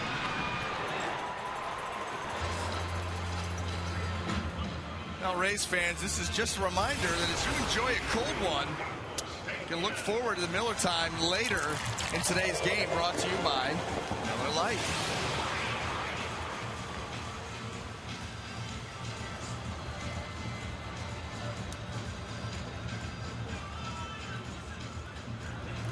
Light, yet refreshing. Yes. And here's Carlos Pena. Carlos belting a home run in the 3rd inning after working still another full count. Takes the pitch for a strike.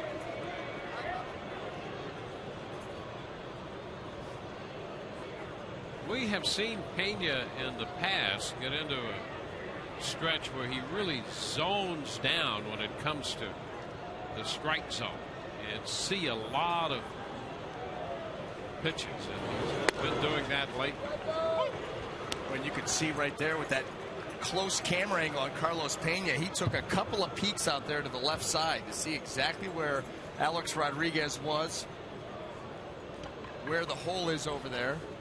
He's down in the count here, so maybe look for him to go the other way just to take a base hit here. Well, he lifts this one to deep right field. Ibanez's back, and that ball is gone. Or did he? We're going to have interference again. We're going to have interference. Another close call. Boy, an 0-2 pitch. You better believe that Joe Madden is going to want this on the other side to have this looked at. Well, Longoria lost a home run over the ball he hit to right field in the game last night, and now Madden says, hey, you want to take a look at this one just to see? Faint interference here. Joe West just said, I saw it. Joe said, did you think you saw it that good? Well, here it is. That's close. That's close. Joe West may be right, but I don't know if you could be that definitive. Well, so it's going to be a double for Pena.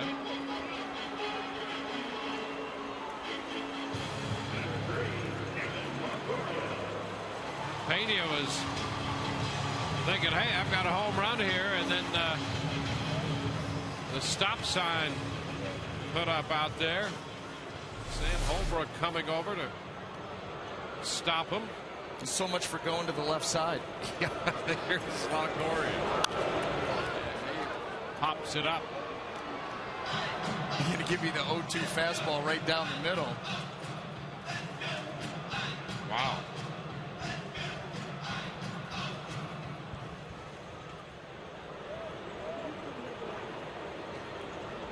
The Rays settling for a double on the drive hit by Carlos Pena.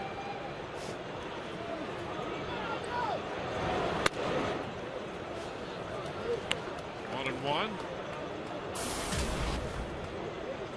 Yesterday, when Longoria hit that ball in the 7th inning, it stopped Pena at 3rd on a double by Evan, and then Matt Joyce promptly singled home both runs. Upstairs, 2-1. So Longoria trying to pick up Pena out at second base right here with 2 outs in the bottom of the 5th.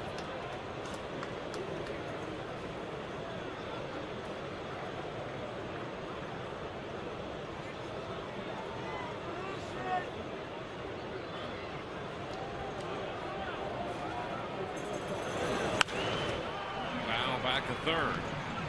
2-2.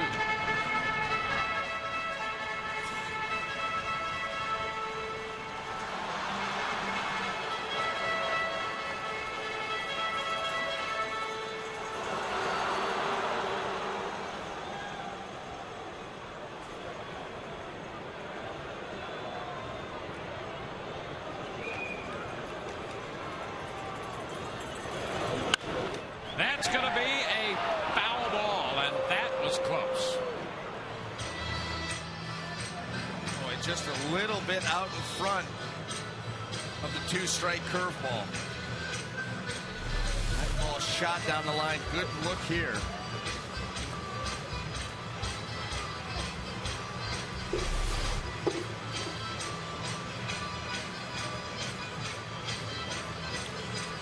Well, the Rays have come very close to scoring a run in this inning. As close as you could come and not score one. On the ball hit by Pena and on that foul ball by Longoria. He fouls this one back. Boy, that pitch was up where Longoria liked it.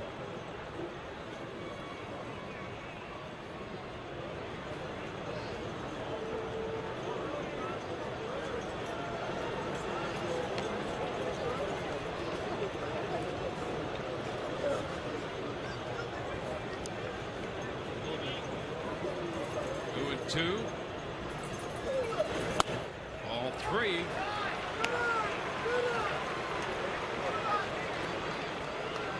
Yankees got some action up in their bullpen. Let's have Matt Joyce do next, and it's Boone to Logan. Hughes closing in. Yet to 100 pitches, but very close. And he just walked Longoria.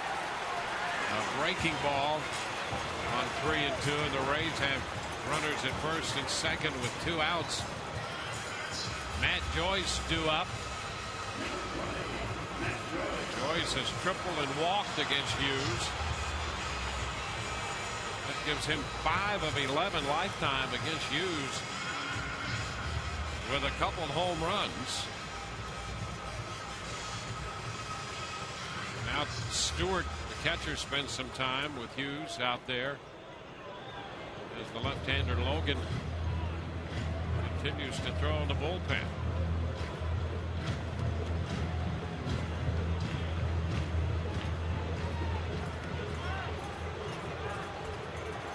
And Girardi comes out, and now time calls. So Girardi taking all the time that he could to give Logan a few more tosses in the bullpen. The Rays with a 2-out threat.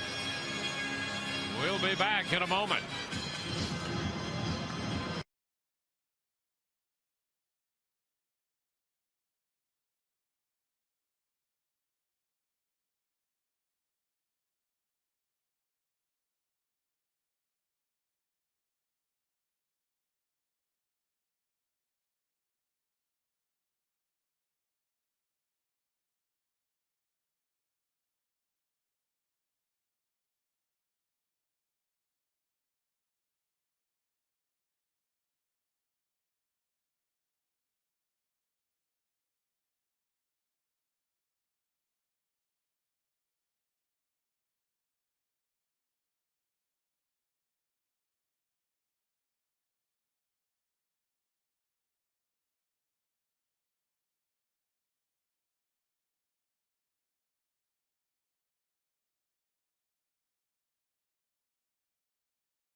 Today brought to you by Checkers. Feast on.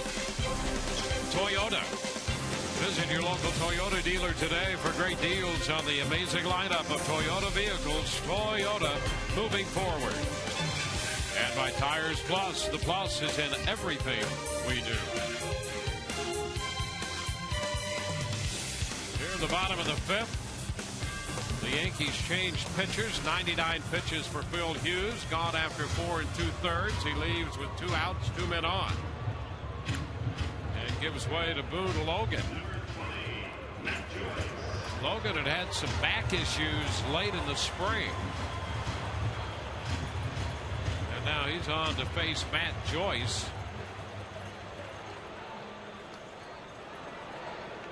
So Girardi playing the percentages with Joyce, the left-handed hitter. That's 0 for 4 with a walk and 3 strikeouts lifetime against Boone Logan.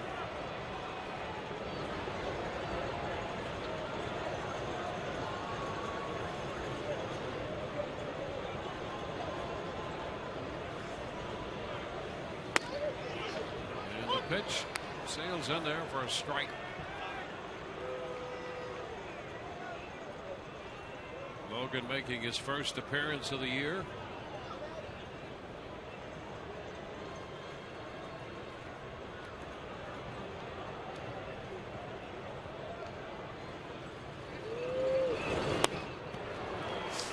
And down 0-2 now.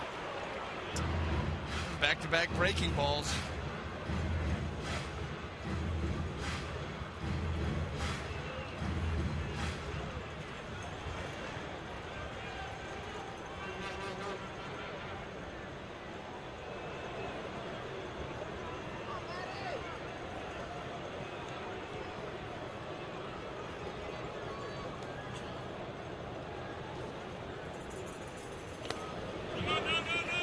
A ball, 2 strikes.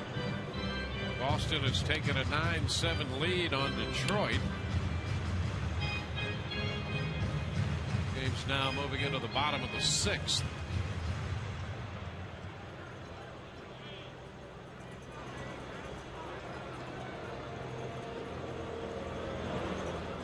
Stewart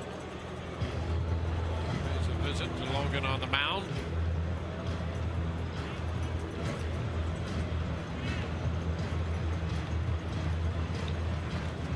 Matt Joyce hoping to see more left-handed pitching this year. 290 against righties, 217 against lefties a year ago. 277 overall.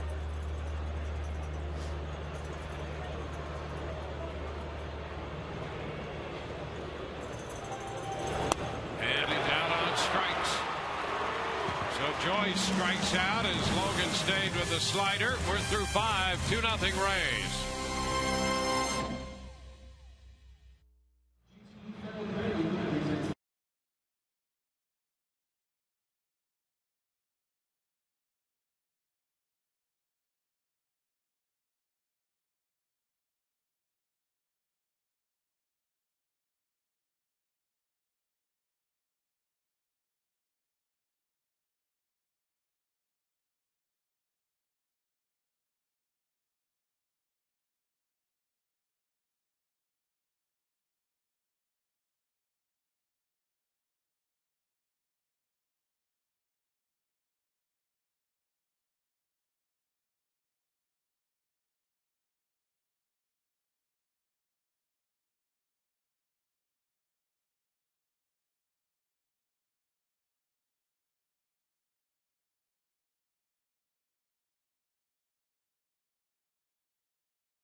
Lead the Yankees 2-0. You can experience the excitement here at Tropicana Field with Rays season tickets and enjoy exclusive benefits, including the best seats, biggest savings, and postseason privileges. The variety of plans available and special payment options. You can be a part of the team today. Call 888-FAN-RAYS or visit RaysBaseball.com.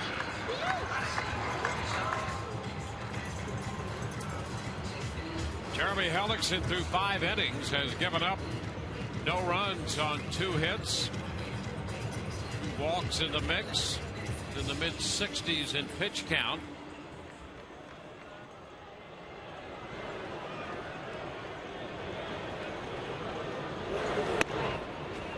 The first pitch to Curtis Granderson is a strike. Jason Hamill has lost his no-hit bid.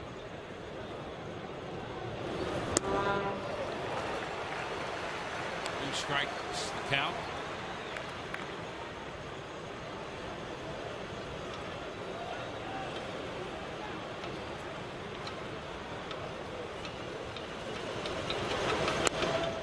It's outside, a ball and 2 strikes.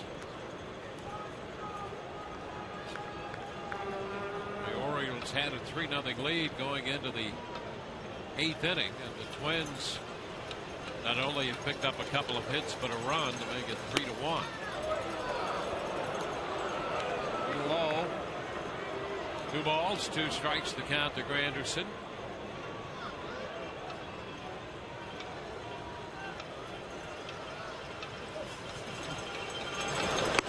And a swing and a miss. Granderson is out on strikes. Strikeout number 3 for Hellickson. Now working a pretty good sequence of pitches here, ending with the changeup. You see Granderson over the top, way out in front. Saw a really good curveball earlier in this at-bat. Jeremy Hellickson, quite the rhythm right now.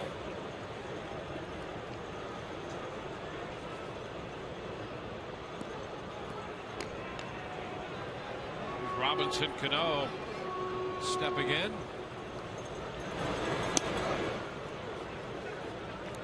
A breaking ball around the plate apparently. 1 ball, no strikes.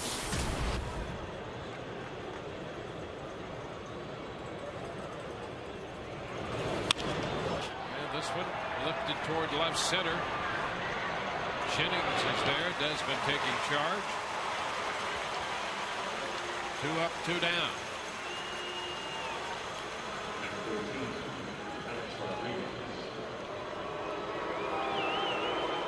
And Alex Rodriguez approaches the batter's box.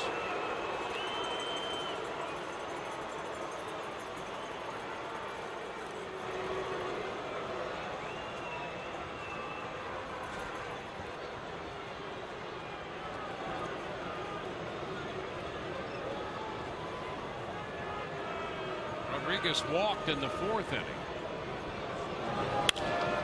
It's a fly ball to center. Jennings going to have to go back. He'll look up, and it's going to be off the wall as he plays the carom. Rodriguez in at second with a double.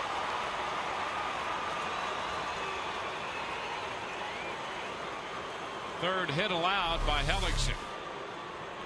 Coming with the changeup. Alex Rodriguez goes down and gets that. Puts some good backspin on it. See the head down right on the baseball. The good high finish. And that ball just continued to carry. Desmond had to let it go and play the carom.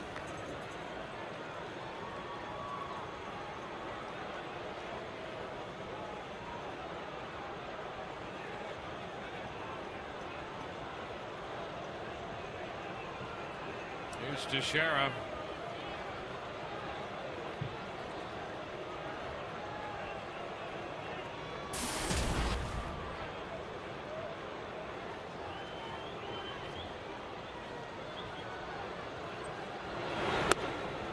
Teixeira follows this one all the way in low. 1 ball, no strikes.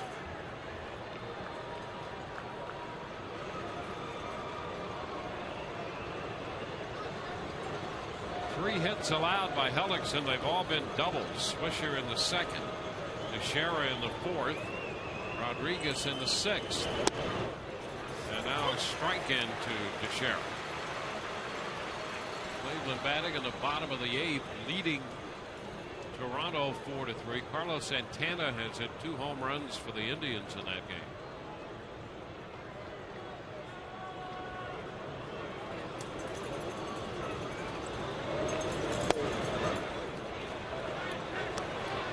Two balls and a strike.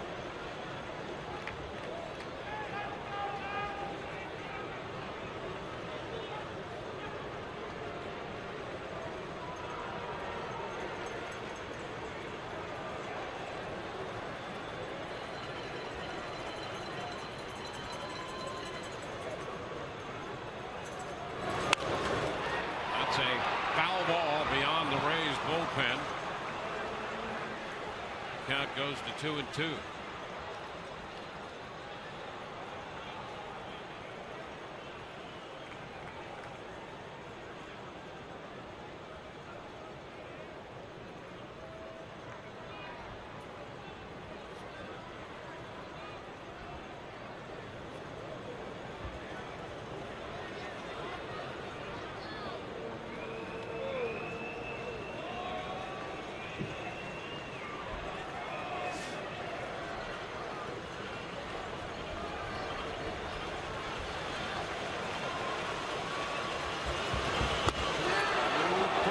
Hellickson thought he might have had his own there.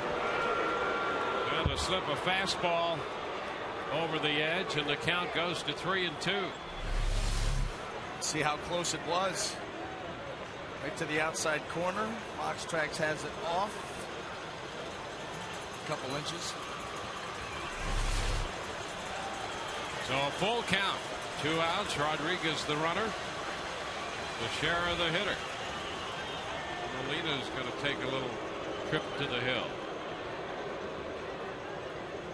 Hellickson says he's out there to listen.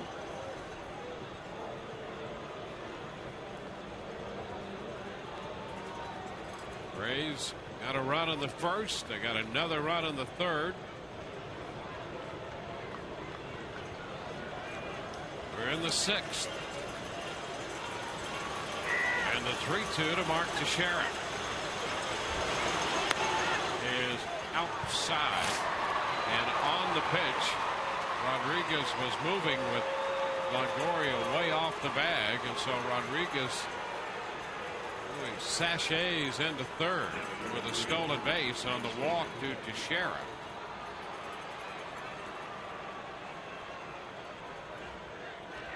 First and third, 2 outs for Swisher.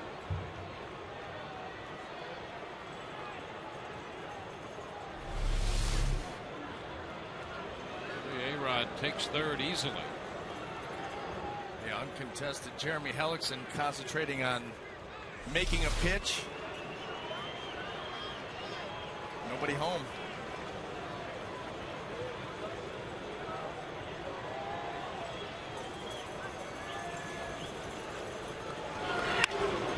Pitch is grounded the other way. Foul ball. Strike one. Another big at-bat here in a tight ball game.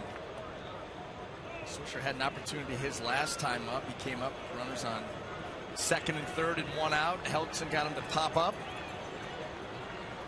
Get him out here and get out of the inning.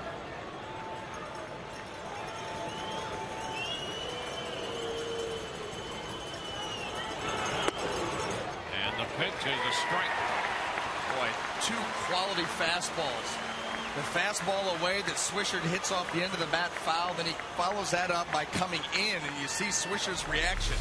Watch this. He reacts like, ooh, that ball's in. Caught a lot of plate.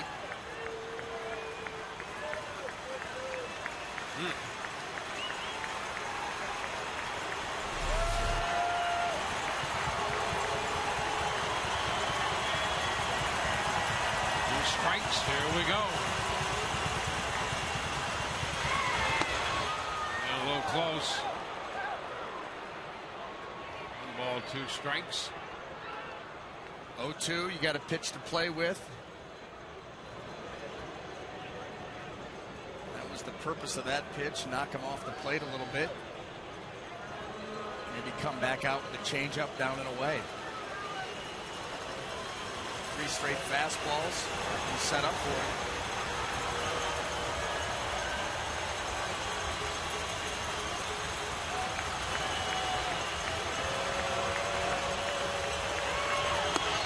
Swing and a miss. He threw him a fastball and got it by him.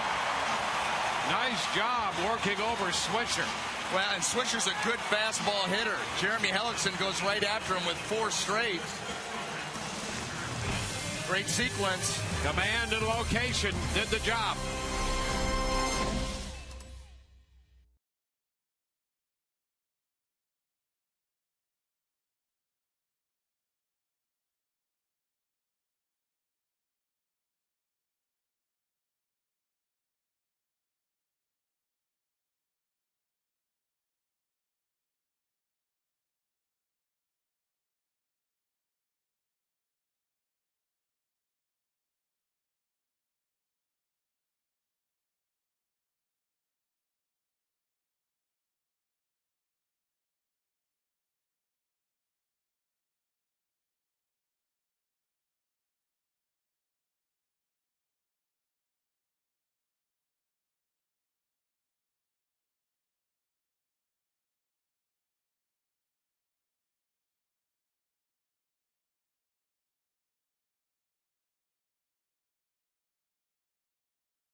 jumped out in front of the first, and Matt Joyce tripled home Evan Longoria. Gave the Rays a 1-all lead. Carlos Pena working on another full count, hit one out, a fastball against Phil Hughes in the third. That made it 2-0. And Jeremy Hellickson on his birthday today, 25, has worked 6 shutout innings. And Ben Zobrist opens against Boone Logan.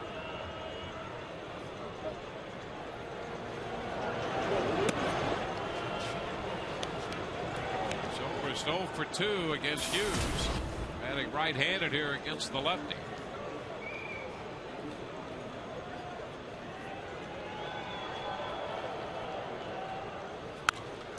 Down the left side, and that's foul, out of play. 1-1.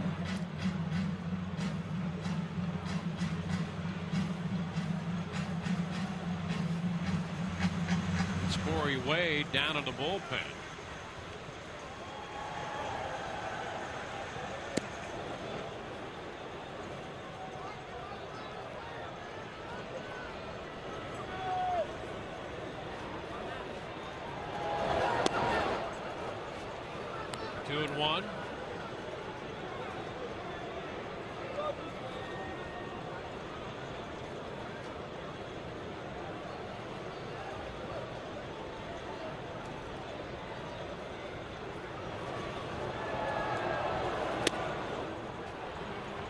Balls, 2 strikes.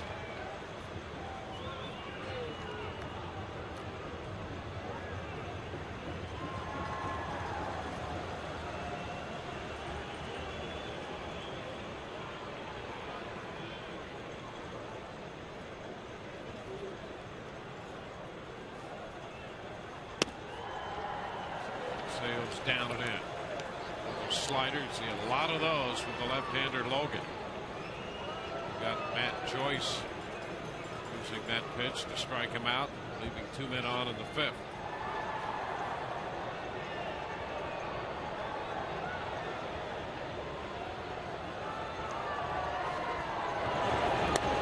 And Zobrist is called out on strikes. He thought he'd drawn the walk, ready to throw the bat away, and thought the pitch was down, and is called out by Fletcher.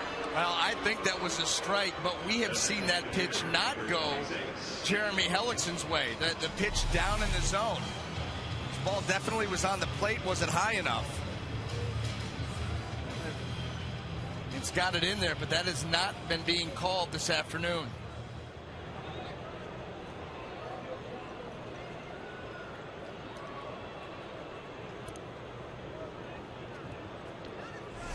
Here's Stephen Vogt.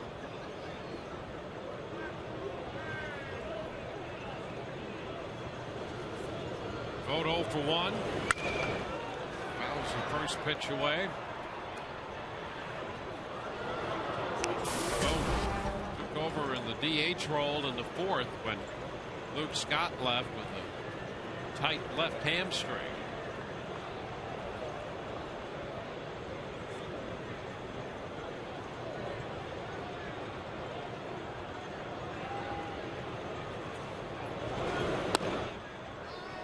High. Vogt looking for his first big league hit.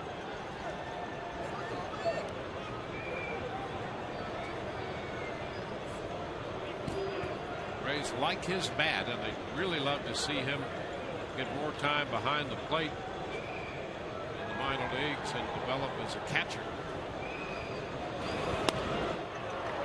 Out front right here. It's 1-2. Good breaking ball there by Boone Logan. Got that pitch down to the lefties.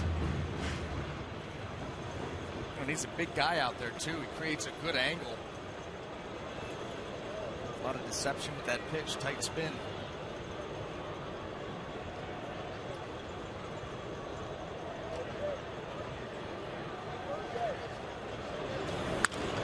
Fly ball lifted back into center.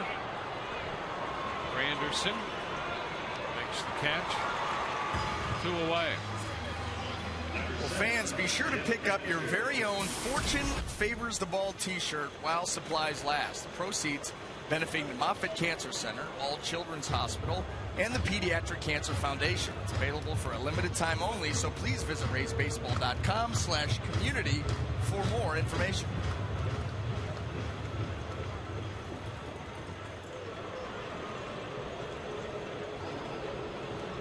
Jeff Kempinger will face the left-hander Logan.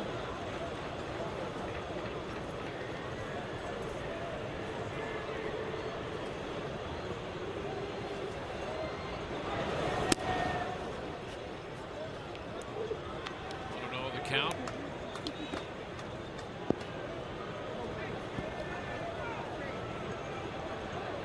Kempinger, throughout his career, has had a lot of success against left-handed pitching. And swings and hits a high fly ball to deep left. That ball is going to get out of here. Home run. Kempinger gets one out off the left-hander Logan. And the Rays make it 3-0. A 1-0 pitch and Kempinger unloads. Belting his first home run for the Rays. Well, you said it, Dwayne. He handles lefties, and he got a ball here right out over the plate. And absolutely destroyed it.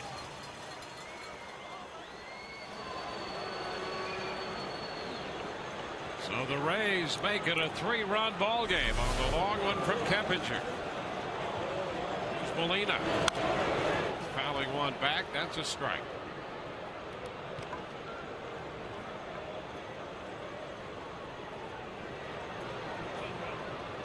The Rays hit their second home run of the day.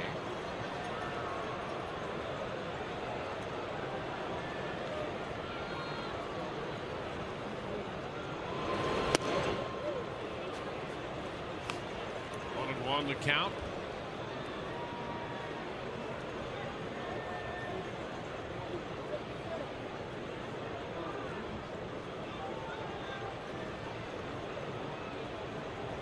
Two-out home run by Kempinger.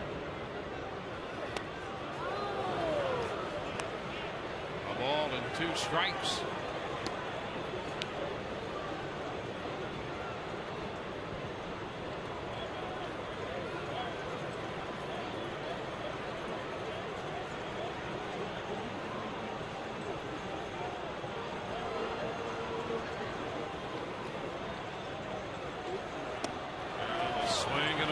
Molina out on strikes for the 3rd time. Rays get a run on the home run by Kempinger. We've gone through 6, and the Rays now lead 3-0.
inside Tropicana Field.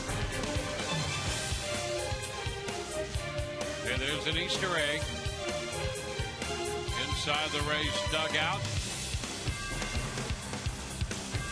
right next to the double bubble. Reed Bridniak's in the game now for the Rays, defensively taking over at shortstop. Sean Rodriguez moves to play second base, replacing Keppinger. Take that. Hit a home run, pulled out of the ball game.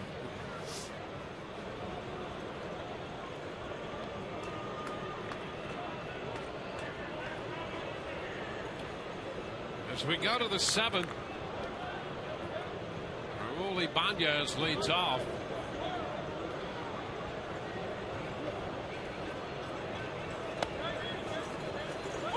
The pitch is a strike.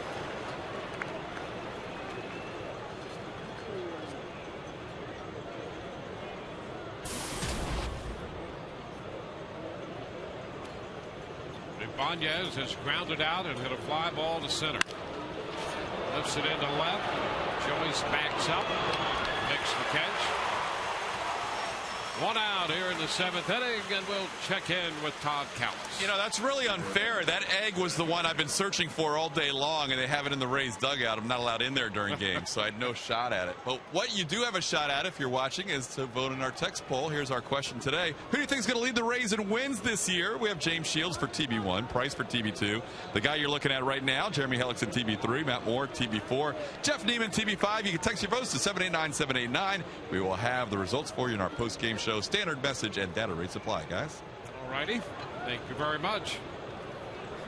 Brett Gardner, the left fielder here in the top of the seventh inning. Bats with the bases empty and one out.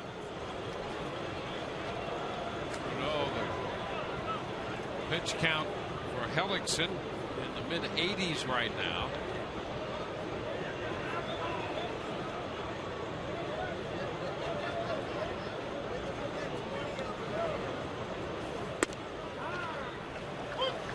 Strike. It's 1-1.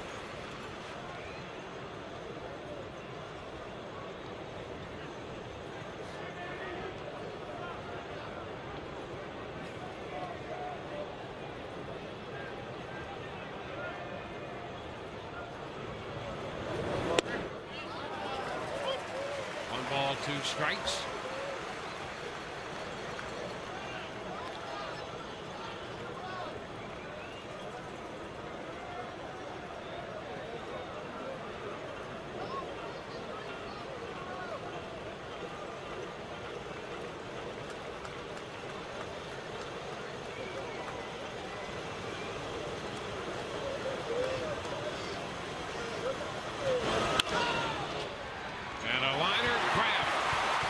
Sean Rodriguez. Low line drive. Sean reaching down.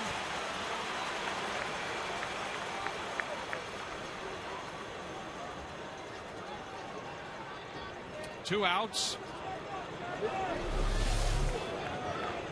Here's the line drive that Sean Rodriguez is able to snag before it gets to the infield dirt. You know what was impressive about that pitch? Previous pitch was the cutter at 87 miles an hour. And what that pitch does, a lot of times you're using that to get outs with, but that actually set that fastball up, because now the cutter 87, the next pitch coming in 90, 91, 92. That ball jammed Gardner. Slow him down, speed him up, keeping hitters off balance, move the ball around. Hellickson has been fantastic tonight. Eric Chavez pinch hitting for Chris Stewart. One ball, no strikes.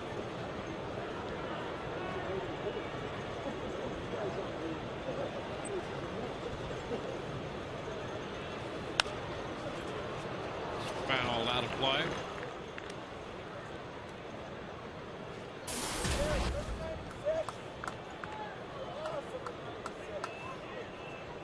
The Reds have beaten the Marlins 6-5. It's a final in Cincinnati. Fly ball, left center. Joyce handles that. 1, 2, 3 go the Yankees. 7th inning stretch time at the Trop. 3-0 Rays.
Taking their 7th inning stretch.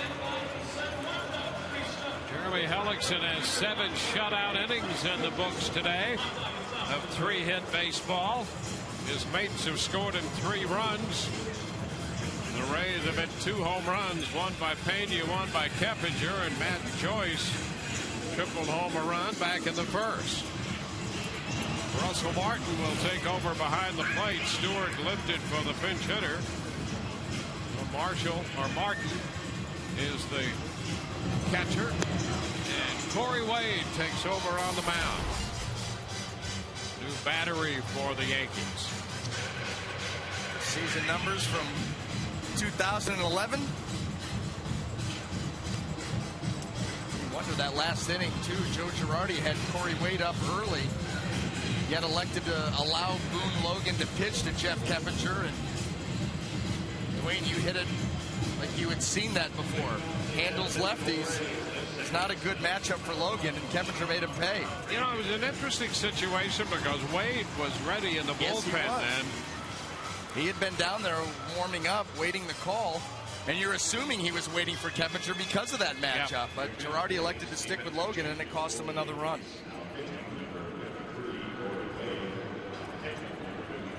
Sean Rodriguez, who's now playing second base, will lead off the home half of the 7th. Jennings and Pena to follow against Wade. That's a strike.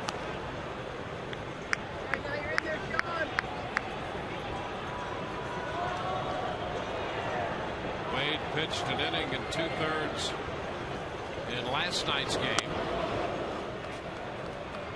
And 3 strikeouts in that outing.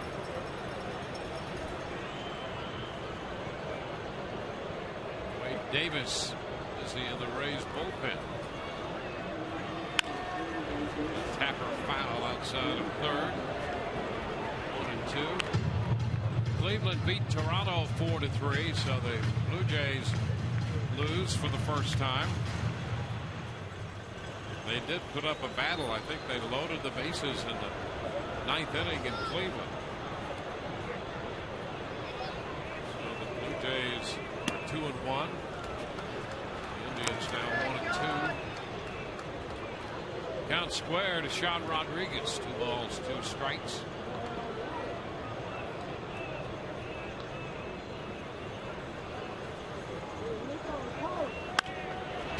Sean lifts a popper down the right field line into foul territory. Teixeira makes a nice play on that ball as he approached the plate area in the bullpen. Yeah, that's not an easy angle for a first baseman. You got to deal with the roof, the odd angle over the shoulder, and the potential for traffic. Nice play.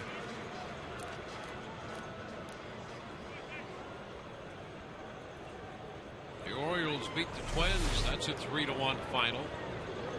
Jason Hamill got a no-hitter for 7 innings and settles for a win. It's 3-1 final. The Orioles now 3-0.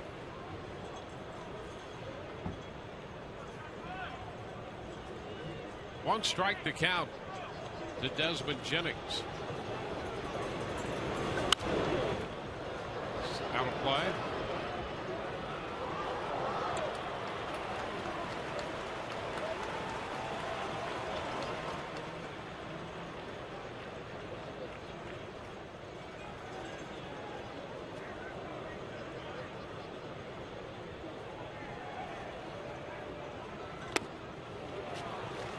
Jennings is out on strikes, missing a breaking ball. Yeah, took a little something off that breaking ball. Good sharp late break here by Wade. That thing just disappeared.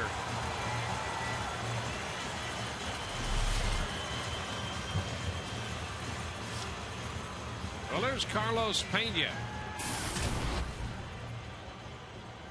Carlos with a homer and a double. 2 of 3.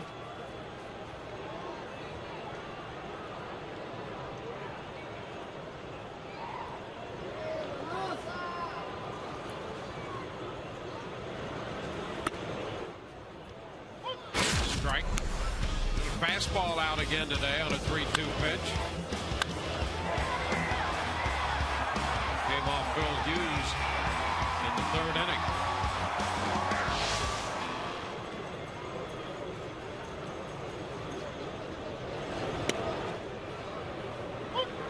Curveball.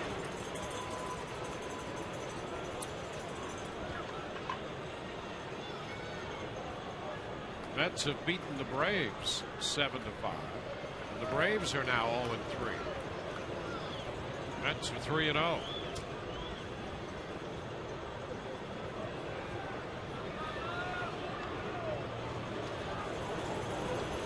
Pena tries to put down a bunt there with the shift. And a 2-strike count. So the bunt foul. And he's out on strikes. So it's a 1-2-3 7th inning. We're headed into the 8th. It's 3-0 Rays.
Well, here we are back at Tropicana Field, top of the 8th inning. The Rays lead the Yankees 3-0. Well, hey, fans, find your best connection to all your favorite Florida sports teams with the Fox Sports Florida Girls.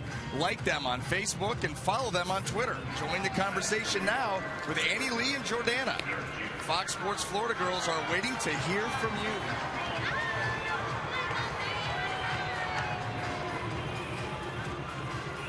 You're looking at Jeremy Hellickson.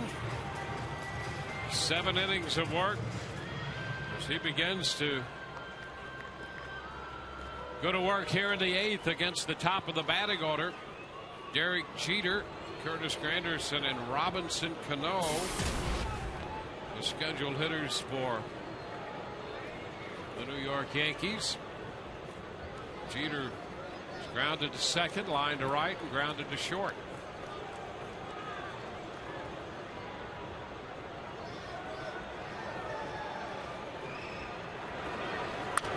Is foul back. 92 pitches through 7 innings for Hellickson, and now a pitch into the 8th. Been very efficient with the pitch count. However, the strike and ball breakout is not as good as you would think compared to his line so far.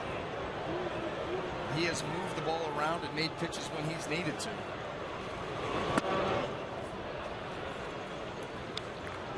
1 ball, 1 strike. And a lot of his misses have been purpose misses where you're going for a shot, and if you miss it, well, it still served a purpose. Now it sets up the next pitch. A lot of weak swings.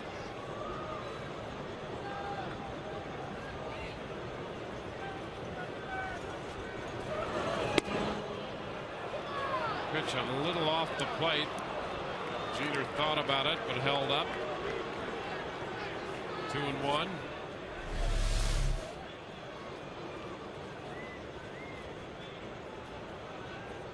Not by much.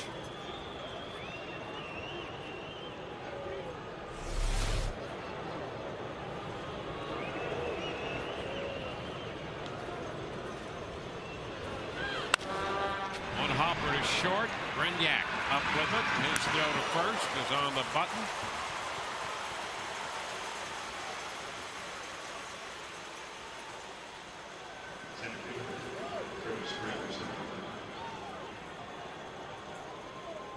One out in the 8th.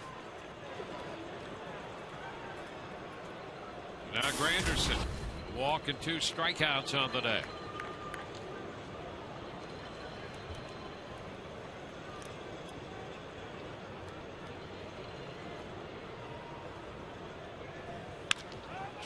Ground ball handled by Sean Rodriguez. 2 ground ball outs here in the 8th. Well, get in on the action with exclusive on-field seating in the Papa John's bullpen box. Available dates are going fast, so act now to make your group reservation behind the Rays bullpen by calling 855-GROUP-TB, or you can go online at raysbaseball.com.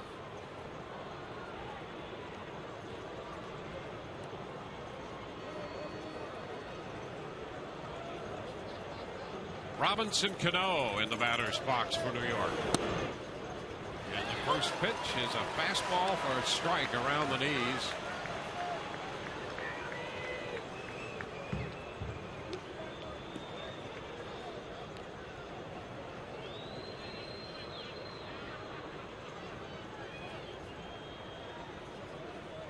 Hellickson 2 outs into the 8th with 98 pitches.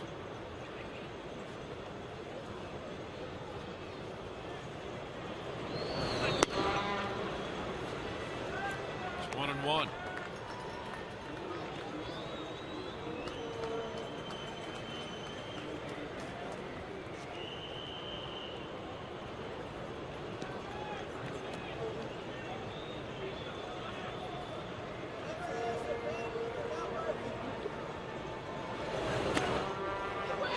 Around his back foot.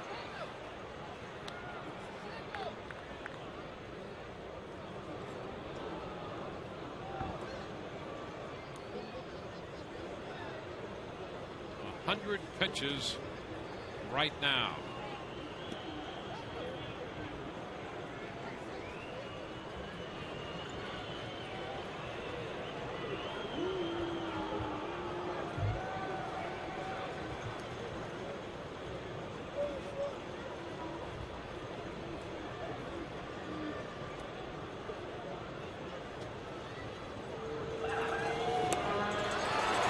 Miss. 2-2.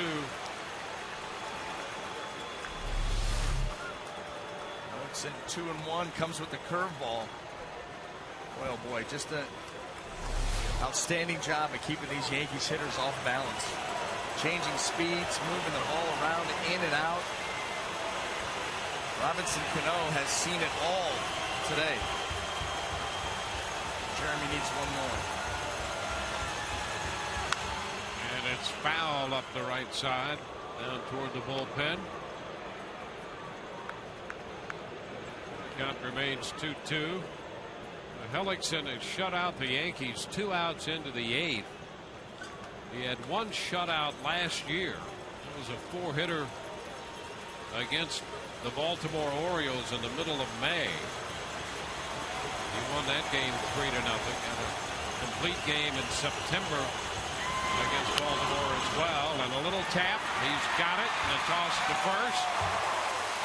So Cano is out of there. The Yankees are 3 up, 3 down in the 8th.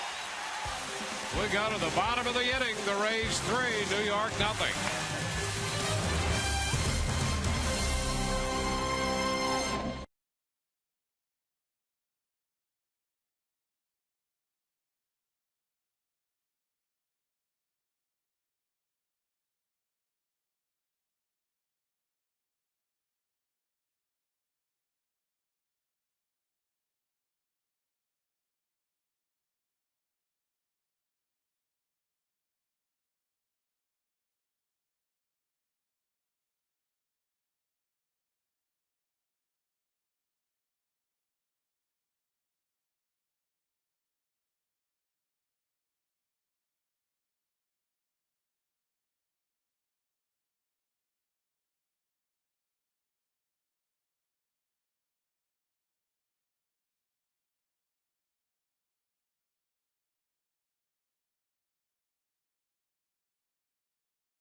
They have a 3-0 lead after taking the first 2 games 7-6 and 8-6. Our Burger King in-game box. Carlos Pena, a couple of hits, including a solo home run. Evan Longoria with a double and a run scored. Matt Joyce tripled home the first run, and Jeff Keppinger hit a home run in the 6th inning. Longoria leads off the bottom of the 8th, and the pitch is down. 1 ball, no strikes.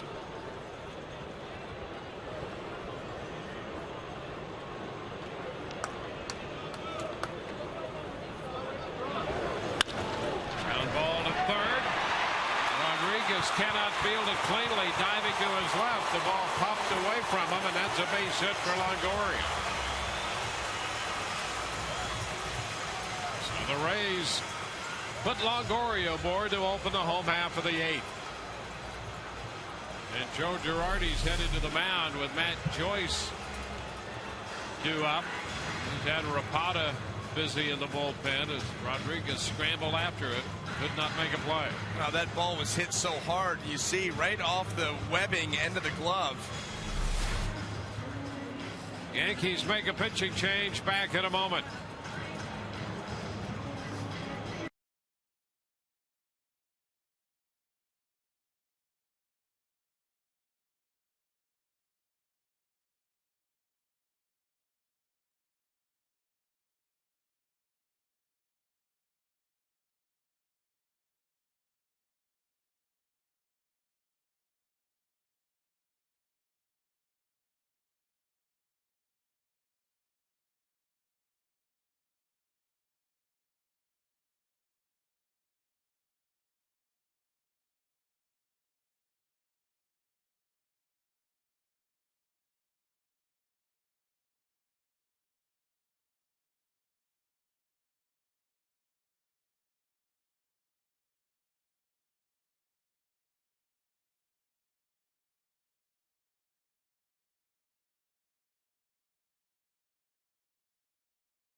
Presented by authority of the Tampa Bay Rays and may not be reproduced or retransmitted in any form.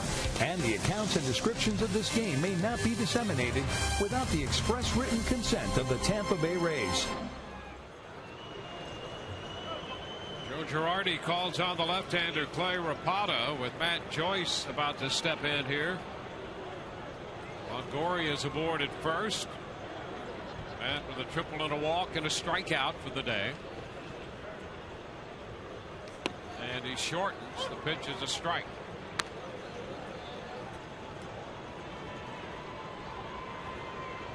Numbers from Clay Rapata last season. Very difficult on the left-handed hitter. 4 out of 58, held him to a 104 average last year. See Matt Joyce here trying to get a bunt down. Longoria back in, falling back into the bag.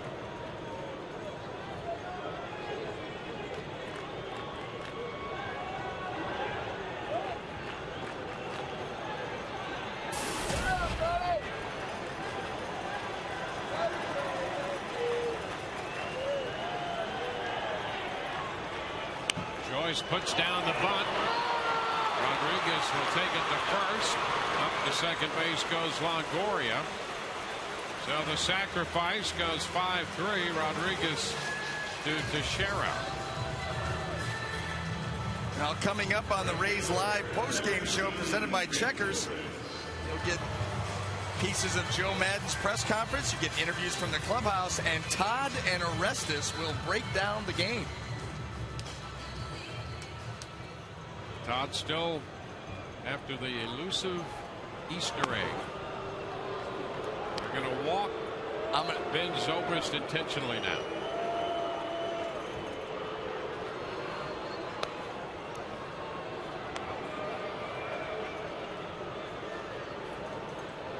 Stephen Vogt on deck. He entered back in the fourth in the place of Luke Scott. Now Elliott Johnson has emerged.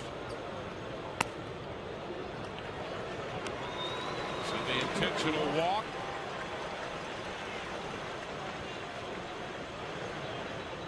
First and second, one away. Elliott Johnson will hit for Vogt.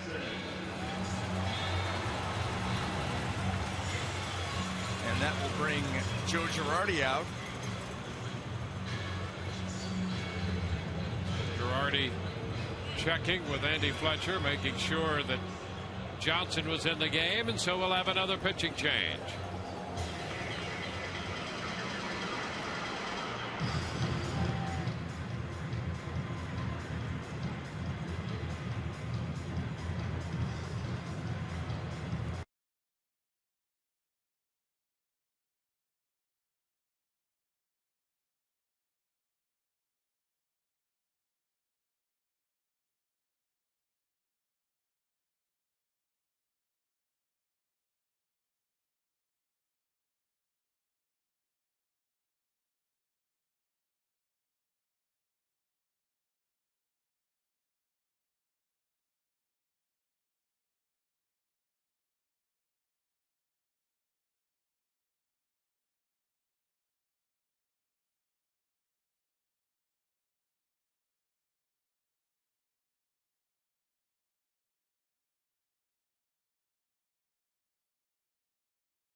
Rays and the Yankees wrapping up this opening 3-game series. Rays lead 3-0 with runners at first and second and one out in the eighth. And David Phelps, 25-year-old right-hander, will make his major league debut for New York here. He'll face Elliott Johnson. Phelps, between the Gulf Coast League and Scranton last year, was 7-7. Pitched at Notre Dame. He's out of the St. Louis area. Hazelwood, Missouri. And here's Elliott Johnson. Pitch is a strike, the curveball. Phelps started the spring number 79 in the New York Yankees camp and made the team and is now number 41. That's progress for a young pitcher. And he throws another strike to Johnson.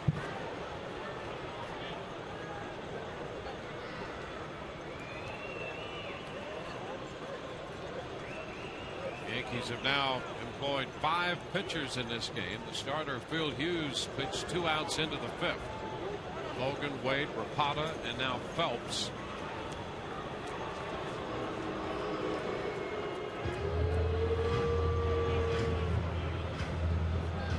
Rays trying to add to their 3-run lead.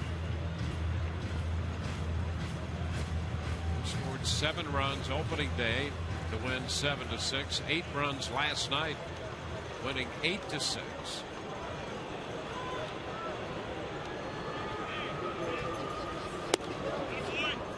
Pitch taken inside.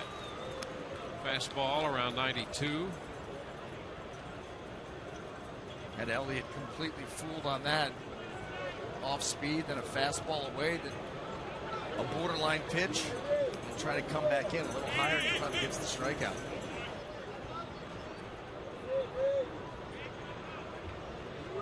You just got to try to battle right here. You're down 1-2. A pitcher you probably haven't seen before or not very much of. Put the ball in play. And a swing and a miss. So Johnson strikes out. Yeah, with 2 strikes right there, you'd like to see Elliott Johnson cut down on the swing a little bit, but watch this. That's a big swing in a 1-2 count.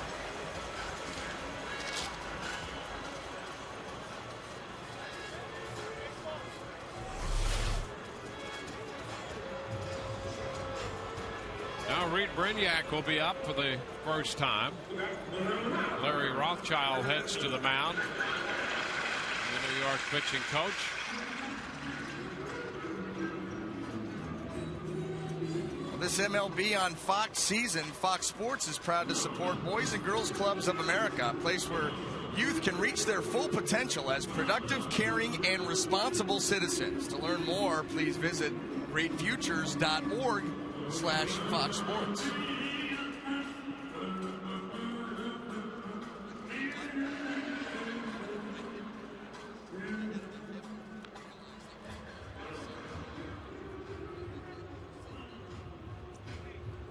So Rothschild has his save before Phelps pitches to Reed Brignac.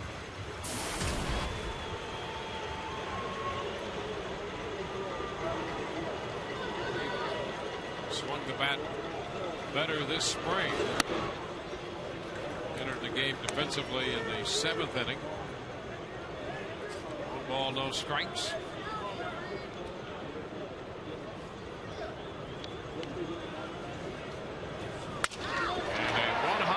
To second. Backs up to make the play on the throw. The Rays are out in the 8th. They leave 2 men aboard. We go to the 9th. 3-0 Tampa Bay.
Hitting at Tropicana Field this afternoon. And Jeremy Hellickson on his birthday, his 25th birthday, has pitched himself a heck of a game, shutting out New York on 3 hits through 8 innings. He's made 103 pitches. 4 strikeouts for Hellickson. And it's been a great mixture again today with that fastball in the low 90s with a changeup and a cutter. He's retired the last 7 men to face him. He gave up a double to Swisher in the 2nd. Gave up a double to Teixeira in the 4th and a double to Rodriguez in the 6th. And here's Rodriguez again to open the 9th inning.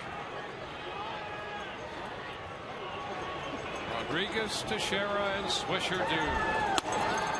And the pitch inside. So the 3 hits he has allowed today are to the 3 hitters due up in the 9th inning right now.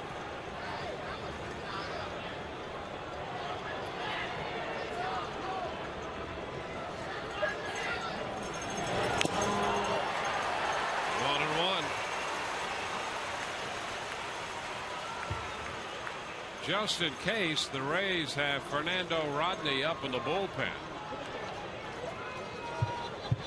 There he is.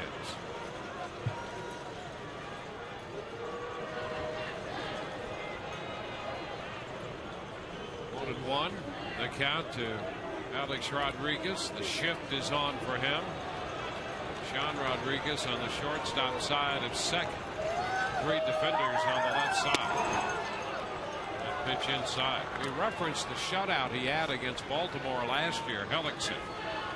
That came on the 13th of May, and he made 120 pitches in that game and threw a 4-hitter.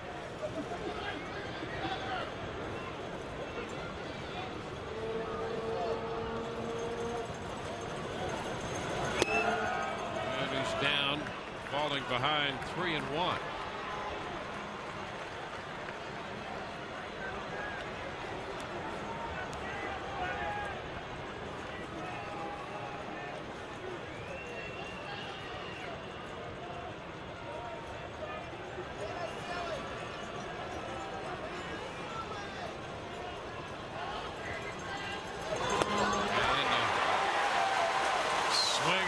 On that 3-1 changeup.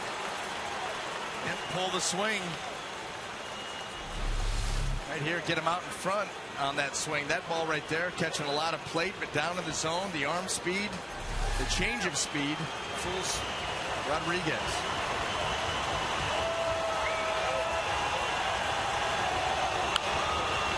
Fly ball, right center field, and right there's Zobrist to make the catch. Cutting to his right and in.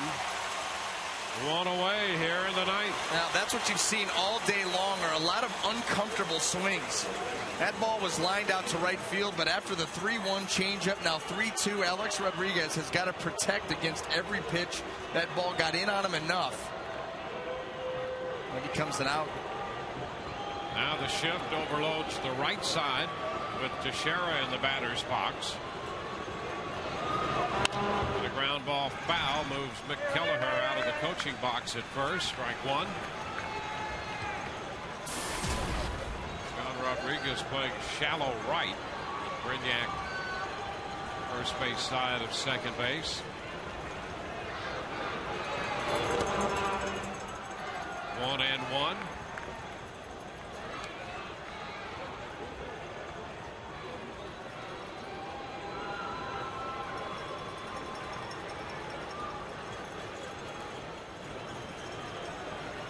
Hellickson delivers and a ground ball handled there by Brignac, and he's got that one. So out of the shift, Brignac, the shortstop, takes care of the ground ball. 2 up, 2 down in the 9th inning. And now all that separates Hellickson from the shutout is the designated hitter, Nick Swisher. Swisher doubled on a changeup in the 2nd. He popped to 3rd and struck out swinging in the 6th inning.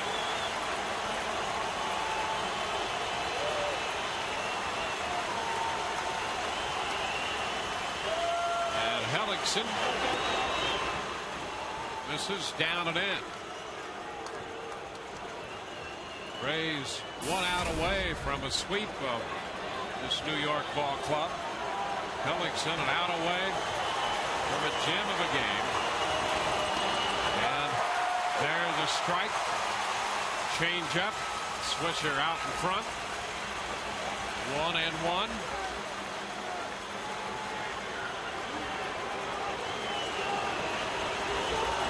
Swing and a miss. Fastball that time, and that changeup on the prior pitch made that fastball at 90 seem a little harder. And you remember the previous at bat when he struck him out swinging, it was 4 straight heaters. Thought he would go change up there. Now he's been doing it all day long. Back and forth. 1-2 the count. Here it is. 2 balls, 2 strikes.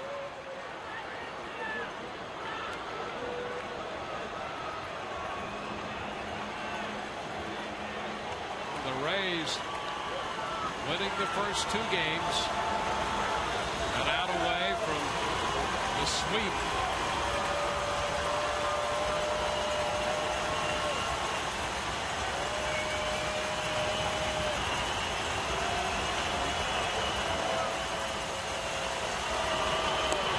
And it's down just a bit. 3 balls, 2 strikes. Boy, this was close. Change up. Floats down there a little bit too low.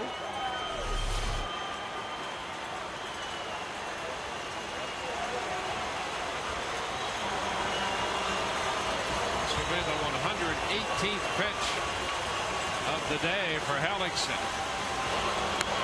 And he walks Swisher. He threw him a fastball away, and Swisher goes to first. Joe Madden comes out of the dugout, and that's going to be it for Hellickson. The 120 pitches he made against Baltimore when he shut him out last year is his career high. And he's at 118 right now.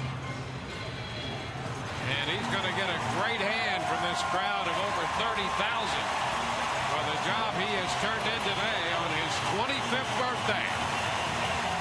We'll be back with a new pitcher in a moment.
Congratulatory handshake and hug from Joe Madden.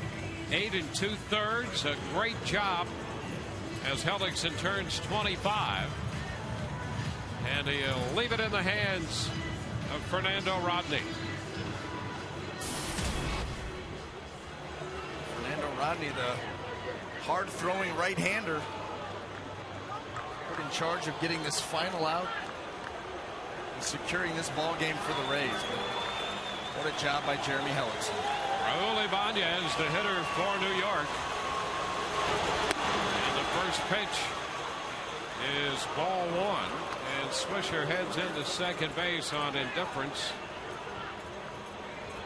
Well, Hellickson was making a bid for a shutout on his birthday. That hasn't happened since July of 1995 when Doug Drabek, pitching for the Astros, threw a three-hitter against the Los Angeles Dodgers.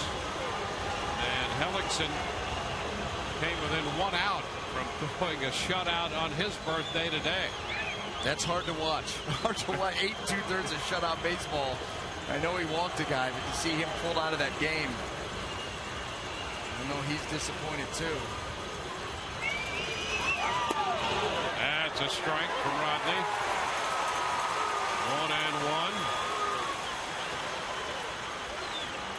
Rodney came into the game last night and made one pitch to finally close it out in the ninth and pick up a save. He pitched 1 inning Friday. Here he is pitching in the third game of this series.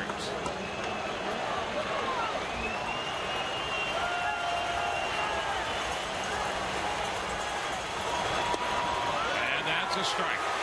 Well, he just comes right at you. Love watching him throw. Not a lot of excess movement. A lot of power.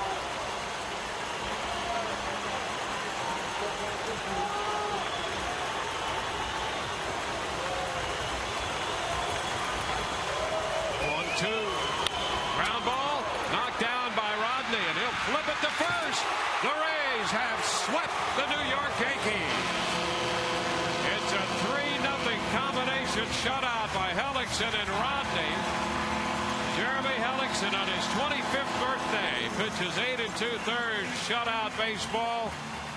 The Rays support him with 3 runs on 7 hits, and the Rays sweep New York to begin the 2012 season. The Rays finished the regular season last year by sweeping New York, and they opened the new season by sweeping the Yankees here at Tropicana Field. Their 3rd sweep all time against New York, and the Rays have now won 7 straight over New York, dating back into last year. Boy, what a job by Jeremy Hellickson. Just like we promised earlier in the game, it's Miller time. Brought to you by Miller Lite, courtesy of this performance by the 25-year-old right-hander from Iowa. 118 pitches. Hellickson picks up a win in his first start of the year. Rodney picks up his 2nd save, and Todd Callis is with Jeremy Hellickson on the field. Thanks, Dwayne. Happy birthday, buddy. Did you think about it being your birthday at all today? Up until about 1:40, I did. Starting at 1:40, you were locked in. You had a shutout against Baltimore. You had another complete game against them last year. But when you look at this lineup, was this as fine an outing as you've ever had? Yeah, having Hosey back there helps a lot. Just going out there and attack the strike zone, and defense made a few huge plays for me there in the middle innings. I think you said after the start against the Phillies in Clearwater that when you have those mound visits from Hosey, you do a lot of the listening. Was that the case today? Yeah, that's how it's going to be the whole year, I think. I think it was fitting. Nick Swisher, he got that first hit against you, the double, but he came up in big spots. 4th inning, 2nd and 3rd, 2-0 game at that situation. You're down in the count 3-1. How were you able to get him there to pop up? He's a good hitter. Got to make a good pitch there, and that hitter's count, and just got him to pop it up there. Next time up, he comes up 1st and 2nd. Again, you're nursing a 2-0 lead there. You get ahead of the count 1-2. You kind of buzzed him in with a fastball on the ball. Did you think he was looking changeup because he got him swinging on a fastball there? I didn't know. I thought I had him set up for fastball away, and that's what I went with. What did you think was really working today for you? I had some good sink on my ball today. I think I got him throw more strikes, but I threw 3 strikes in the counts I needed to. When you look at what happened this spring, a little bit of a struggle early, but you finished strong. Did you feel like those last 2 outings of the spring helped carry you over to what happened today? Yeah, definitely. Those first ones were rough. I was working on some stuff and, found my groove those last few starts there and, felt good today. You said you thought about it until about 1:40. Happy birthday. You can think about it all night long now. Thanks for joining us, Jeremy. Guys, Jeremy Hellickson, what an outing on his 25th birthday.